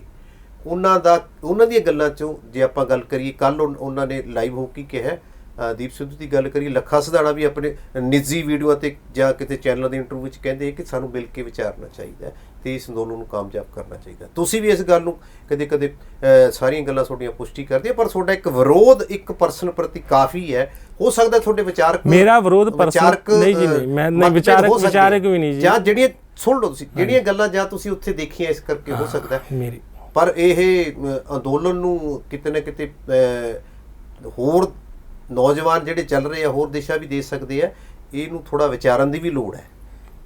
ਮੈਂ ਉਹੀ ਦੱਸ ਰਿਹਾ, ਮੇਰਾ ਕੋਈ ਉਹਦੇ ਨਾਲ ਕੋਈ ਵਿਰੋਧ ਨਹੀਂ ਜੀ, ਮੈਂ ਸਿਰਫ 2 ਗੱਲਾਂ ਦਾ ਮੇਰਾ ਵਿਰੋਧ ਆ। ਜਿਸ ਜਗ੍ਹਾ ਤੇ ਤਿਰੰਗਾ ਚੜ੍ਹਨਾ ਸੀ ਉਸ ਜਗ੍ਹਾ ਤੇ ਇਹਨੇ ਕੇਸਰੀ ਕਿਉਂ ਚੜ੍ਹਾਇਆ, ਤੇ ਜਿੱਥੇ ਤਿਰੰਗੇ ਦੀ ਜਗ੍ਹਾ ਉੱਥੇ ਇਹਨੇ ਮੈਨੂੰ ਰੋਕਿਆ ਕਿਉਂ, ਇਹ ਗੱਲ ਕਿਉਂ ਕਹੀ ਵੀ ਇੱਥੇ ਜਿਹੜਾ ਝੰਡਾ ਸੀ ਚੜਾਉਣਾ ਸੀ ਉਹ ਚੜਾਤਾ। ਮੇਰਾ ਸਿਰਫ ਇਹੀ ਵਿਰੋਧ ਆ। ਮਤਲਬ ਕਿ ਤੁਹਾਨੂੰ ਇਹ ਸ਼ਬਦ ਕਹੇ, ਇਹਦਾ ਕੋਈ ਤੁਹਾਡੇ ਕੋਲੇ ਨਾਲ ਕੋਈ ਜਦੋਂ ਬੰਦਾ ਸੀਗਾ ਜਿਹੜਾ ਇਹ ਪੁਸ਼ਟੀ ਕਰ ਸਕਦਾ? ਬਿਲਕੁਲ। ਚਲੋ ਇਹ ਤੁਹਾਡੇ ਅੰਦਰ ਦੀਆਂ ਗੱਲਾਂ ਰਹਿ ਗਈਆਂ ਤੇ ਤੁਸੀਂ ਕਿਵੇਂ ਕਰਦੇ ਹੋ ਇਹ ਆਉਣ ਵਾਲਾ ਸਮਾਂ ਦੱਸੂਗਾ, ਪਰ ਹੁਣ ਗੱਲ ਇੱਥੇ ਰੁਕਦੀ ਹੈ ਕਿ ਅੰਦੋਲਨ ਨਤੀਜੇ ਤੇ ਪਹੁੰਚਣ ਵੱਲ ਚੱਲ ਪਿਆ, ਸਿਖਰ ਵੱਲ ਵੱਧ ਰਿਹਾ ਤੁਹਾਡੇ ਹਿਸਾਬ ਨਾਲ? ਨਹੀਂ, ਵਜ੍ਹਾ ਜੋ ਇੱਥੇ ਹੋ ਰਿਹਾ ਉਸੇ ਤਰ੍ਹਾਂ ਜੀ। ਇਹ ਜਦ ਤੱਕ ਅਸੀਂ ਆਪਾਂ ਆਪਣੀ ਲੜਾਈ ਨਹੀਂ ਛੱਡਾਂਗੇ ਤਦ ਤੱਕ ਅਸੀਂ ਸਰਕਾਰ ਨੂੰ ਨਹੀਂ ਸਿੱਟ ਸਕਦੇ। ਤੁਹਾਡੀ ਗੱਲ ਇਹ ਪੁਸ਼ਟੀ ਕਰਦੀ ਹੈ, ਜੇ ਇਸ ਗੱਲ ਨੂੰ ਇਸ਼ਾਰਾ ਕਰਦੀ ਹੈ ਕਿ ਜਥੇਬੰਦੀਆਂ 'ਚ ਕੁਝ ਚੱਲ ਰਿਹਾ ਹੈ? ਬਿਲਕੁਲ। ਕੀ ਚੱਲ ਰਿਹਾ ਹੈ ਉਹ ਤੁਸੀਂ ਜ਼ਿਆਦਾ ਸਿਆਣੇ ਹੋ ਜੀ, ਹੁਣ ਮੈਂ ਨਹੀਂ, ਫਿਰ ਵੀ ਜਿਵੇਂ ਤੁਸੀਂ ਦੀਪ ਸਿੱਧੂ ਬਾਰੇ ਸਪਸ਼ਟ ਕਿਹਾ ਤਾਂ ਜਥੇਬੰਦੀਆਂ ਬਾਰੇ ਵੀ ਨਹੀਂ, ਉਹਨਾਂ ਦੇ ਚਲੋ ਉਹਨਾਂ ਦੀ ਆਪ ਦੀ ਰਾਜਨੀਤਿਕ ਸੋਚ ਚੱਲ ਰਹੀ ਹੈ, ਉਹ ਤਾਂ ਸਿਰਫ ਇੱਕ ਦਿਖਾਉਣ ਨੂੰ ਚੱਲ ਰਿਹਾ ਵੀ ਕਹਿੰਦੇ ਹੁੰਦੇ ਨਾ ਵੀ ਲਾਹਾ ਲੈਣਾ, ਯਾਨੀ ਉੱਥੇ ਵੀ ਲਾਹੇ ਵਾਲੀਆਂ ਗੱਲਾਂ ਚੱਲ ਪਈਆਂ। ਹਾਂਜੀ, ਕਿਉਂਕਿ ਇਹ ਰੁਝਾਨ ਇਹ ਵੀ ਮਿਲ ਰਹੇ ਸੀ ਕਿ ਉੱਥੋਂ ਕੋਈ ਨਾ ਕੋਈ, ਜਿਵੇਂ ਆਮ ਆਦਮੀ ਪਾਰਟੀ ਨਿਕਲੀ ਸੀ ਅੰਦੋਲਨ ਤੋਂ, ਸ਼ਾਇਦ ਉੱਥੋਂ ਕੋਈ ਪਾਰਟੀ ਨਿਕਲਦੀ। ਹੁਣ ਇਹੀ ਗੱਲ ਹੈ ਜੀ, ਉੱਥੇ ਮੈਂ ਤੁਹਾਨੂੰ ਇਹ ਕਹਾਂਗਾ ਜੀ, ਜੋ ਮੈਂ 2-4 ਬੰਦੇ ਦੇਖੇ ਨੇ ਜੋ ਸਾਫ਼ ਦਿਲੋਂ ਕੰਮ ਕਰ ਰਹੇ ਨੇ, ਉਹਨਾਂ 'ਚ ਹਰਿੰਦਰ ਸਿੰਘ ਲੱਖੋਵਾਲ ਵੀ ਆਉਂਦੇ ਨੇ, ਉਹਨਾਂ 'ਚ ਆਪਣੇ ਦਰਸ਼ਨਪਾਲ ਜੀ ਵੀ ਆਉਂਦੇ ਨੇ, ਉਹਨਾਂ 'ਚ ਮਨਜੀਤ ਰਾਏ ਜੀ ਵੀ ਆਉਂਦੇ ਨੇ, ਚੜੂਨੀ ਜੀ ਵੀ ਕਹਿ ਸਕਦੇ ਆਉਂਦੇ ਨੇ। ਅੱਛਾ, ਬੜਾ ਹੌਲੀ ਜਿਹੀ ਬੋਲਿਓ, ਨਾ ਹੀ ਨਾ ਲਾਓ ਜੀ, ਚੰਗਾ ਗਾ। ਤੇ ਰਾਜੇਵਾਲ ਸਾਹਿਬ ਵੀ ਠੀਕ ਹੈ ਜੀ। ਠੀਕ ਹੈ। ਅੱਛਾ, ਇੱਕ ਗੱਲ ਹੋਰ ਬੜੀ ਚਰਚਾ 'ਚ ਰਹੀ ਹੈ ਕਿ ਕਿਸਾਨ ਅੰਦੋਲਨ ਦੇ ਵਿੱਚ ਸਾਰੇ ਜਿੱਥੇ ਆਮ ਅੰਦੋਲਨਕਾਰੀ ਬੈਠੇ ਨੇ, ਜਿਹੜੇ ਬਹੁਤਾਤ ਆਗੂ ਉੱਥੇ ਬੈਠਦੇ ਨਹੀਂ, ਰਾਤ ਨੂੰ ਆਪਦੇ ਹੋਟਲਾਂ 'ਚ ਰਹਿੰਦੇ ਜਾ ਕੇ। ਹਾਂ, ਬਿਲਕੁਲ ਸਹੀ ਕਹਿ ਰਹੇ ਹੋ। ਇਹ ਕਾਰਨ ਕੀ ਹੈ? ਵਖਰੇਵਾ ਨਹੀਂਗਾ? ਮੈਂ ਉੱਥੇ ਦਸੰਬਰ, ਜਨਵਰੀ, ਫਰਵਰੀ ਮੇਰੇ ਸਾਹਮਣੇ ਅਨੈਲੋ ਆਫਿਸ ਆ ਜੀ, ਉਹਨਾਂ ਦੇ ਕੈਮਰਾ ਲੱਗਿਆ ਹੋਇਆ। ਜਦ ਤੱਕ ਮੇਰਾ ਵਰਤ ਚੱਲਿਆ, ਸਿਰਫ ਡਾਕਟਰ ਦੇ ਮੈਂ ਡ੍ਰਿਪ ਲਗਾਉਣ ਲਈ ਗਿਆ ਤੇ ਗਿਆ ਗਾ, ਨਹੀਂ ਤਾਂ ਮੇਰਾ ਉੱਥੇ ਰਿਕਾਰਡਿੰਗ ਕਢਾ ਕੇ ਦੇਖ ਲਓ, ਇੱਕ ਦਿਨ ਵੀ ਮੈਂ ਪਾਸੇ ਗਿਆ ਹੋਵਾਂ। ਰਜਾਈਆਂ ਸਾਡੀਆਂ ਭਿੱਜ ਜਾਂਦੀਆਂ ਸੀ ਤਰੇਲ ਨਾਲ। ਰਜਾਈਆਂ ਕੀ ਛੱਡੋ, ਮੀਂਹ ਜਦੋਂ ਪੈਂਦਾ ਸੀ ਥੱਲੇ ਸਾਡੇ ਗੋਡੇ ਪਾਣੀ ਆ ਜਾਂਦਾ ਸੀ, ਸਾਡੇ ਕੱਪੜੇ ਤੱਕ। ਤੁਸੀਂ ਇੰਨੀ ਸ਼ਿੱਦਤ ਨਾਲ ਇਹ ਜ਼ਿੰਮੇਵਾਰੀ ਜਿਹੜੀ ਲਈ ਸੀ, ਅਨਾਉਂਸੀ ਸੀ ਸੰਯੁਕਤ ਕਿਸਾਨ ਮੋਰਚੇ ਤੋਂ, ਉਹਨੂੰ ਨਿਭਾਇਆ ਉਹ ਕਿਸਾਨ ਜਥੇਬੰਦੀ ਆਗੂਆਂ ਨੇ, ਕਿਸਾਨ ਮੋਰਚੇ ਤੋਂ ਬਾਅਦ ਠੀਕ ਸਮਝਿਆ ਤੁਹਾਨੂੰ, ਉਹਨਾਂ ਦੀ ਗੱਲ ਮੰਨ ਲਈ। ਮੇਰਾ ਸਵਾਲ ਸੀ, ਬਹੁਤਾਤ ਆਗੂ ਉੱਥੇ ਅੰਦੋਲਨ ਵਾਲੀ ਜਗ੍ਹਾ ਤੇ ਨਹੀਂ ਬੈਠਦੇ, ਉਹ ਕਿਸੇ ਨਾਲ ਲੱਗਦੇ ਹੋਟਲਾਂ 'ਚ ਜਾਂ ਕਿਤੇ ਹੋਰ ਜਾਂਦੇ ਨੇ। ਇਹ ਗੱਲ ਠੀਕ ਹੈ? ਤੁਸੀਂ ਕਹਿੰਦੇ ਠੀਕ ਹੈ, ਤੁਸੀਂ ਇਸ ਨਾਲ ਕਿੰਨਾ ਕੁ ਸਹਿਮਤ ਹੋ? ਉਹਨਾਂ ਨੂੰ ਉੱਥੇ ਬੈਠਣਾ ਚਾਹੀਦਾ ਕਿ ਉੱਥੇ ਚਲੇ ਜਾਣ? ਹੁਣ ਅੱਜ ਦਾ ਜੋ ਸਮਾਂ ਜੀ, ਅੱਜ ਦਾ ਸਮਾਂ ਤਾਂ ਮੈਂ ਇਹ ਕਹੂੰਗਾ ਵੀ ਉੱਥੇ ਬੈਠਣ ਦੀ ਤਾਂ ਗੱਲ ਬਹੁਤ ਵੱਡੀ ਆ ਜੀ। ਇਹ ਪਹਿਲਾਂ ਹੀ ਨਹੀਂ ਬੈਠੇ, ਅੱਗੇ ਕੀ ਬਹਿਣਗੇ। ਮੈਂ ਤਾਂ ਇਹ ਕਹੂੰਗਾ ਵੀ ਉੱਥੇ ਛੱਡੋ, ਆਪਾਂ ਦਿੱਲੀ ਦੇ ਅੰਦਰ ਵੜੀਏ। ਜਦ ਤੱਕ ਆਪਾਂ ਦਿੱਲੀ ਦੇ ਅੰਦਰ ਨਹੀਂ ਵੜਾਂਗੇ ਨਾ, ਤਦ ਤੱਕ ਭਾਵੇਂ ਆਪਾਂ ਇੱਥੇ 2 ਸਾਲ ਬੈਠੇ ਰਹੀਏ, ਸਰਕਾਰ ਨੇ ਨਹੀਂ ਮੰਨਣਾ। ਇਹ ਤਾਂ ਇੱਕ ਦਿਨ ਵੀ ਨਹੀਂ ਬੈਠੇ। ਜਥੇਬੰਦੀਆਂ ਦਾ ਅਗਲਾ ਇਹਨਾਂ ਨੂੰ ਬਹਿਣਾ ਚਾਹੀਦਾ, ਇਹਨਾਂ ਨੂੰ ਬਹਿਣਾ ਚਾਹੀਦਾ ਉੱਥੇ। ਚਲੋ, ਇਹ ਤੁਹਾਡਾ ਵਿਚਾਰ ਹੈ, ਇਹਨਾਂ ਨੂੰ ਰਹਿਣਾ ਚਾਹੀਦਾ ਉੱਥੇ। ਕੀ ਹੋ ਸਕਦੀ ਹੈ? ਇਹ ਨਹੀਂ ਰਹਿੰਦੇ, ਨਹੀਂ ਬੈਠਦੇ। ਇਹ ਤਾਂ ਸਿਰਫ ਭਾਸ਼ਣ ਦੇਣ ਲਈ ਆਉਂਦੇ ਨੇ। ਹਾਂਜੀ, ਭਾਸ਼ਣ ਦੇ ਕੇ ਚਲੇ ਜਾਂਦੇ ਨੇ। 2-4 ਹੈਗੇ ਨੇ ਜਿਹੜੇ ਵਿਚਾਰੇ ਉੱਥੇ ਰਹਿੰਦੇ ਵੀ ਨੇ, ਆਉਂਦੇ ਵੀ ਨੇ, ਜਿਨ੍ਹਾਂ 'ਚੋਂ ਸਰਸਾ ਸਾਹਿਬ ਵੀ ਹੈਗੇ ਨੇ। ਉਹ ਵਿਚਾਰੇ ਬਜ਼ੁਰਗ ਨੇ, ਪਰ ਉਹ ਜਿੰਨੀ ਡਿਊਟੀ ਉਹ ਨਿਭਾ ਰਹੇ ਨੇ, ਪਰ ਉਹਨਾਂ 'ਚੋਂ ਮੈਂ ਦੇਖਿਆ ਵੀ ਚਲੋ ਤੁਹਾਡੀਆਂ ਸਾਰੀਆਂ ਗੱਲਾਂ 'ਚ ਇੱਕ ਗੱਲ ਹੁੰਦੀ ਹੈ ਕਿ ਜਿਵੇਂ ਦੀਪ ਸਿੱਧੂ ਦੀ ਗੱਲ ਕਰੀਏ, ਲੱਖੇ ਸਿਧਾਣੇ ਦੀ ਗੱਲ ਕਰੀਏ, ਜਾਂ ਤੁਸੀਂ ਵੀ ਇੱਕ ਨੌਜਵਾਨ ਵਰਗ ਨੂੰ ਉਹ ਰਿਪਰੈਜ਼ੈਂਟ ਕਰਦੇ ਹੋ, ਤੇ ਤੁਹਾਡੇ ਵਿਚਾਰ ਵੀ ਉਹਨਾਂ ਜਥੇਬੰਦੀ ਆਗੂਆਂ ਨਾਲ ਥੋੜ੍ਹੇ ਜਿਹੇ ਵੱਖਰੇ ਨੇ। ਇਸ ਕਰਕੇ ਤੁਸੀਂ ਕਹਿ ਰਹੇ ਹੋ। ਪਰ ਮੰਨੋ ਕਿ 25 ਤਰੀਕ ਦੀ ਜਿਹੜੀ ਚਿੱਠੀ ਭੇਜੀ ਹੈ, 26 ਤਰੀਕ ਨੂੰ ਜਿਹੜੇ ਕਾਲੇ ਦਿਵਸ ਦੀ ਗੱਲ ਕੀਤੀ ਗਈ ਹੈ, ਉਸ ਤੋਂ ਬਾਅਦ ਕਿਸਾਨ ਜਥੇਬੰਦੀ ਦਾ ਹੋ ਸਕਦਾ ਰੌ ਸਖਤ ਹੋਵੇ। ਇਹ ਜਿਹੜੇ ਕਿਸਾਨ ਕਾਲੇ ਦਿਵਸ ਦੀ ਗੱਲ ਕਰ ਰਹੇ ਆ ਅੱਜ ਜੀ, ਮੈਂ ਤਾਂ ਜਨਵਰੀ 'ਚ ਹੀ ਅਨਾਊਂਸ ਕਰਤਾ ਸੀ, ਮੀਡੀਆ ਦੇ ਉੱਤੇ ਆ ਕੇ ਕਰਤਾ ਸੀ। ਇਹ ਗੱਲ ਖੁਦ ਕਹਿਤੀ ਸੀ ਮੈਂ ਵੀ ਕਿਸਾਨ ਜਥੇਬੰਦੀਆਂ ਨੂੰ ਇਹ ਅਨਾਊਂਸ ਕਰਨਾ ਚਾਹੀਦਾ, ਝੰਡੀਆਂ ਲਾਉਣ ਦੀ ਬਜਾਏ। ਮੈਂ ਇਹ ਕਿਹਾ ਸੀ ਵੀ ਹਰੇਕ ਘਰ ਦੇ ਉੱਤੇ ਜਿਨ੍ਹਾਂ ਨੇ ਰੋਸ ਪ੍ਰਦਰਸ਼ਨ ਕਰਨਾ, ਜੋ ਕਿਸਾਨੀ ਦੇ ਫੇਵਰ 'ਚ ਨੇ ਲੋਕ, ਇਕੱਲੇ ਕਿਸਾਨ ਨਹੀਂ, ਹਿੰਦੁਸਤਾਨ ਦੀ ਜਨਤਾ ਵੀ, ਉਹ ਆਪਣੇ ਘਰ ਦੇ ਬਾਹਰ ਕਾਲੀਆਂ ਝੰਡੀਆਂ ਲਾਉਣ, ਤੇ ਜਿਹੜਾ ਵੀ ਕੋਈ ਸਰਕਾਰੀ ਅਦਾਰੇ ਤੋਂ ਬੰਦਾ ਆਉਂਦਾ ਤਾਂ ਉਹਨਾਂ ਨੂੰ ਦਿਖਾਉਣ ਵੀ ਸਾਡਾ ਰੋਸ ਆ। ਚਲੋ, ਯਾਨੀ ਕਹਿਣ ਦਾ ਮਤਲਬ ਜਿਹੜਾ ਉਹਨਾਂ ਨੇ ਅੱਜ ਅਮਲ 'ਚ ਕੀਤਾ, ਸਭ ਤੋਂ ਪਹਿਲਾਂ ਤੁਸੀਂ ਇਹ ਵਿਚਾਰ। ਹਾਂਜੀ, ਮੈਂ ਇਹ ਕਿਹਾ ਸੀ ਘਰ ਦੇ ਉੱਤੇ, ਆਪਣੀਆਂ ਗੱਡੀਆਂ ਦੇ ਉੱਤੇ, ਠੀਕ, ਆਪਣੀਆਂ ਫੈਕਟਰੀਆਂ ਦੇ ਉੱਤੇ, ਜੋ ਫੈਕਟਰੀ ਮਾਲਕ ਨੇ ਸਾਡੇ ਨਾਲ, ਜੋ ਮੰਨਦੇ ਨੇ ਵੀ ਅਗਰ ਕਿਸਾਨ ਜਿਉਂਦਾ ਨਹੀਂ ਰਹੂਗਾ ਤਾਂ ਸਾਡੇ ਬੱਚੇ ਵੀ ਨਹੀਂ ਜਿਉਂਦੇ ਰਹਿਣਗੇ, ਉਹਨਾਂ ਨੂੰ ਆਪਣੇ ਘਰਾਂ ਦੇ ਉੱਤੇ, ਵਹੀਕਲਾਂ ਦੇ ਉੱਤੇ ਕਾਲੀਆਂ ਝੰਡੀਆਂ ਲਾ ਕੇ ਚੱਲਣਾ ਚਾਹੀਦਾ, ਜੋ ਸਰਕਾਰਾਂ ਨੂੰ ਵੀ ਦਿਖ ਸਕੇ ਵੀ ਹੁਣ ਜਨਤਾ ਉੱਠ ਚੁੱਕੀ ਆ। ਠੀਕ, ਇਹਦਾ ਇੱਕ ਹੁੰਦਾ ਜੀ, ਆਪਾਂ ਗੱਲ ਕਰਦੇ ਹਾਂ ਵੀ ਅੱਜ ਤੱਕ ਤੁਸੀਂ ਇਹ ਦੱਸੋ, ਇਹ ਇਕੱਲਾ ਕੇਵਲ ਤੇ ਕੇਵਲ ਮੈਂ ਇੱਕ ਪ੍ਰਧਾਨ ਮੰਤਰੀ ਇਹੋ ਜਿਹਾ ਦੇਖਿਆ ਜਿਹੜਾ ਸਿਰਫ ਜਿੱਦਬਾਜ਼ੀ 'ਚ ਬੈਠਾ। ਅੱਗੇ ਕੋਈ ਰੇਲ ਹਾਦਸਾ ਹੋ ਜਾਂਦਾ ਸੀ ਜਾਂ ਕੋਈ ਅੱਤਵਾਦੀ ਅਟੈਕ ਹੋ ਜਾਂਦਾ ਸੀ ਤਾਂ ਨੈਤਿਕਤਾ ਦੇ ਆਧਾਰ 'ਤੇ ਮੰਤਰੀ ਅਸਤੀਫਾ ਦੇ ਦਿੰਦੇ ਸੀ।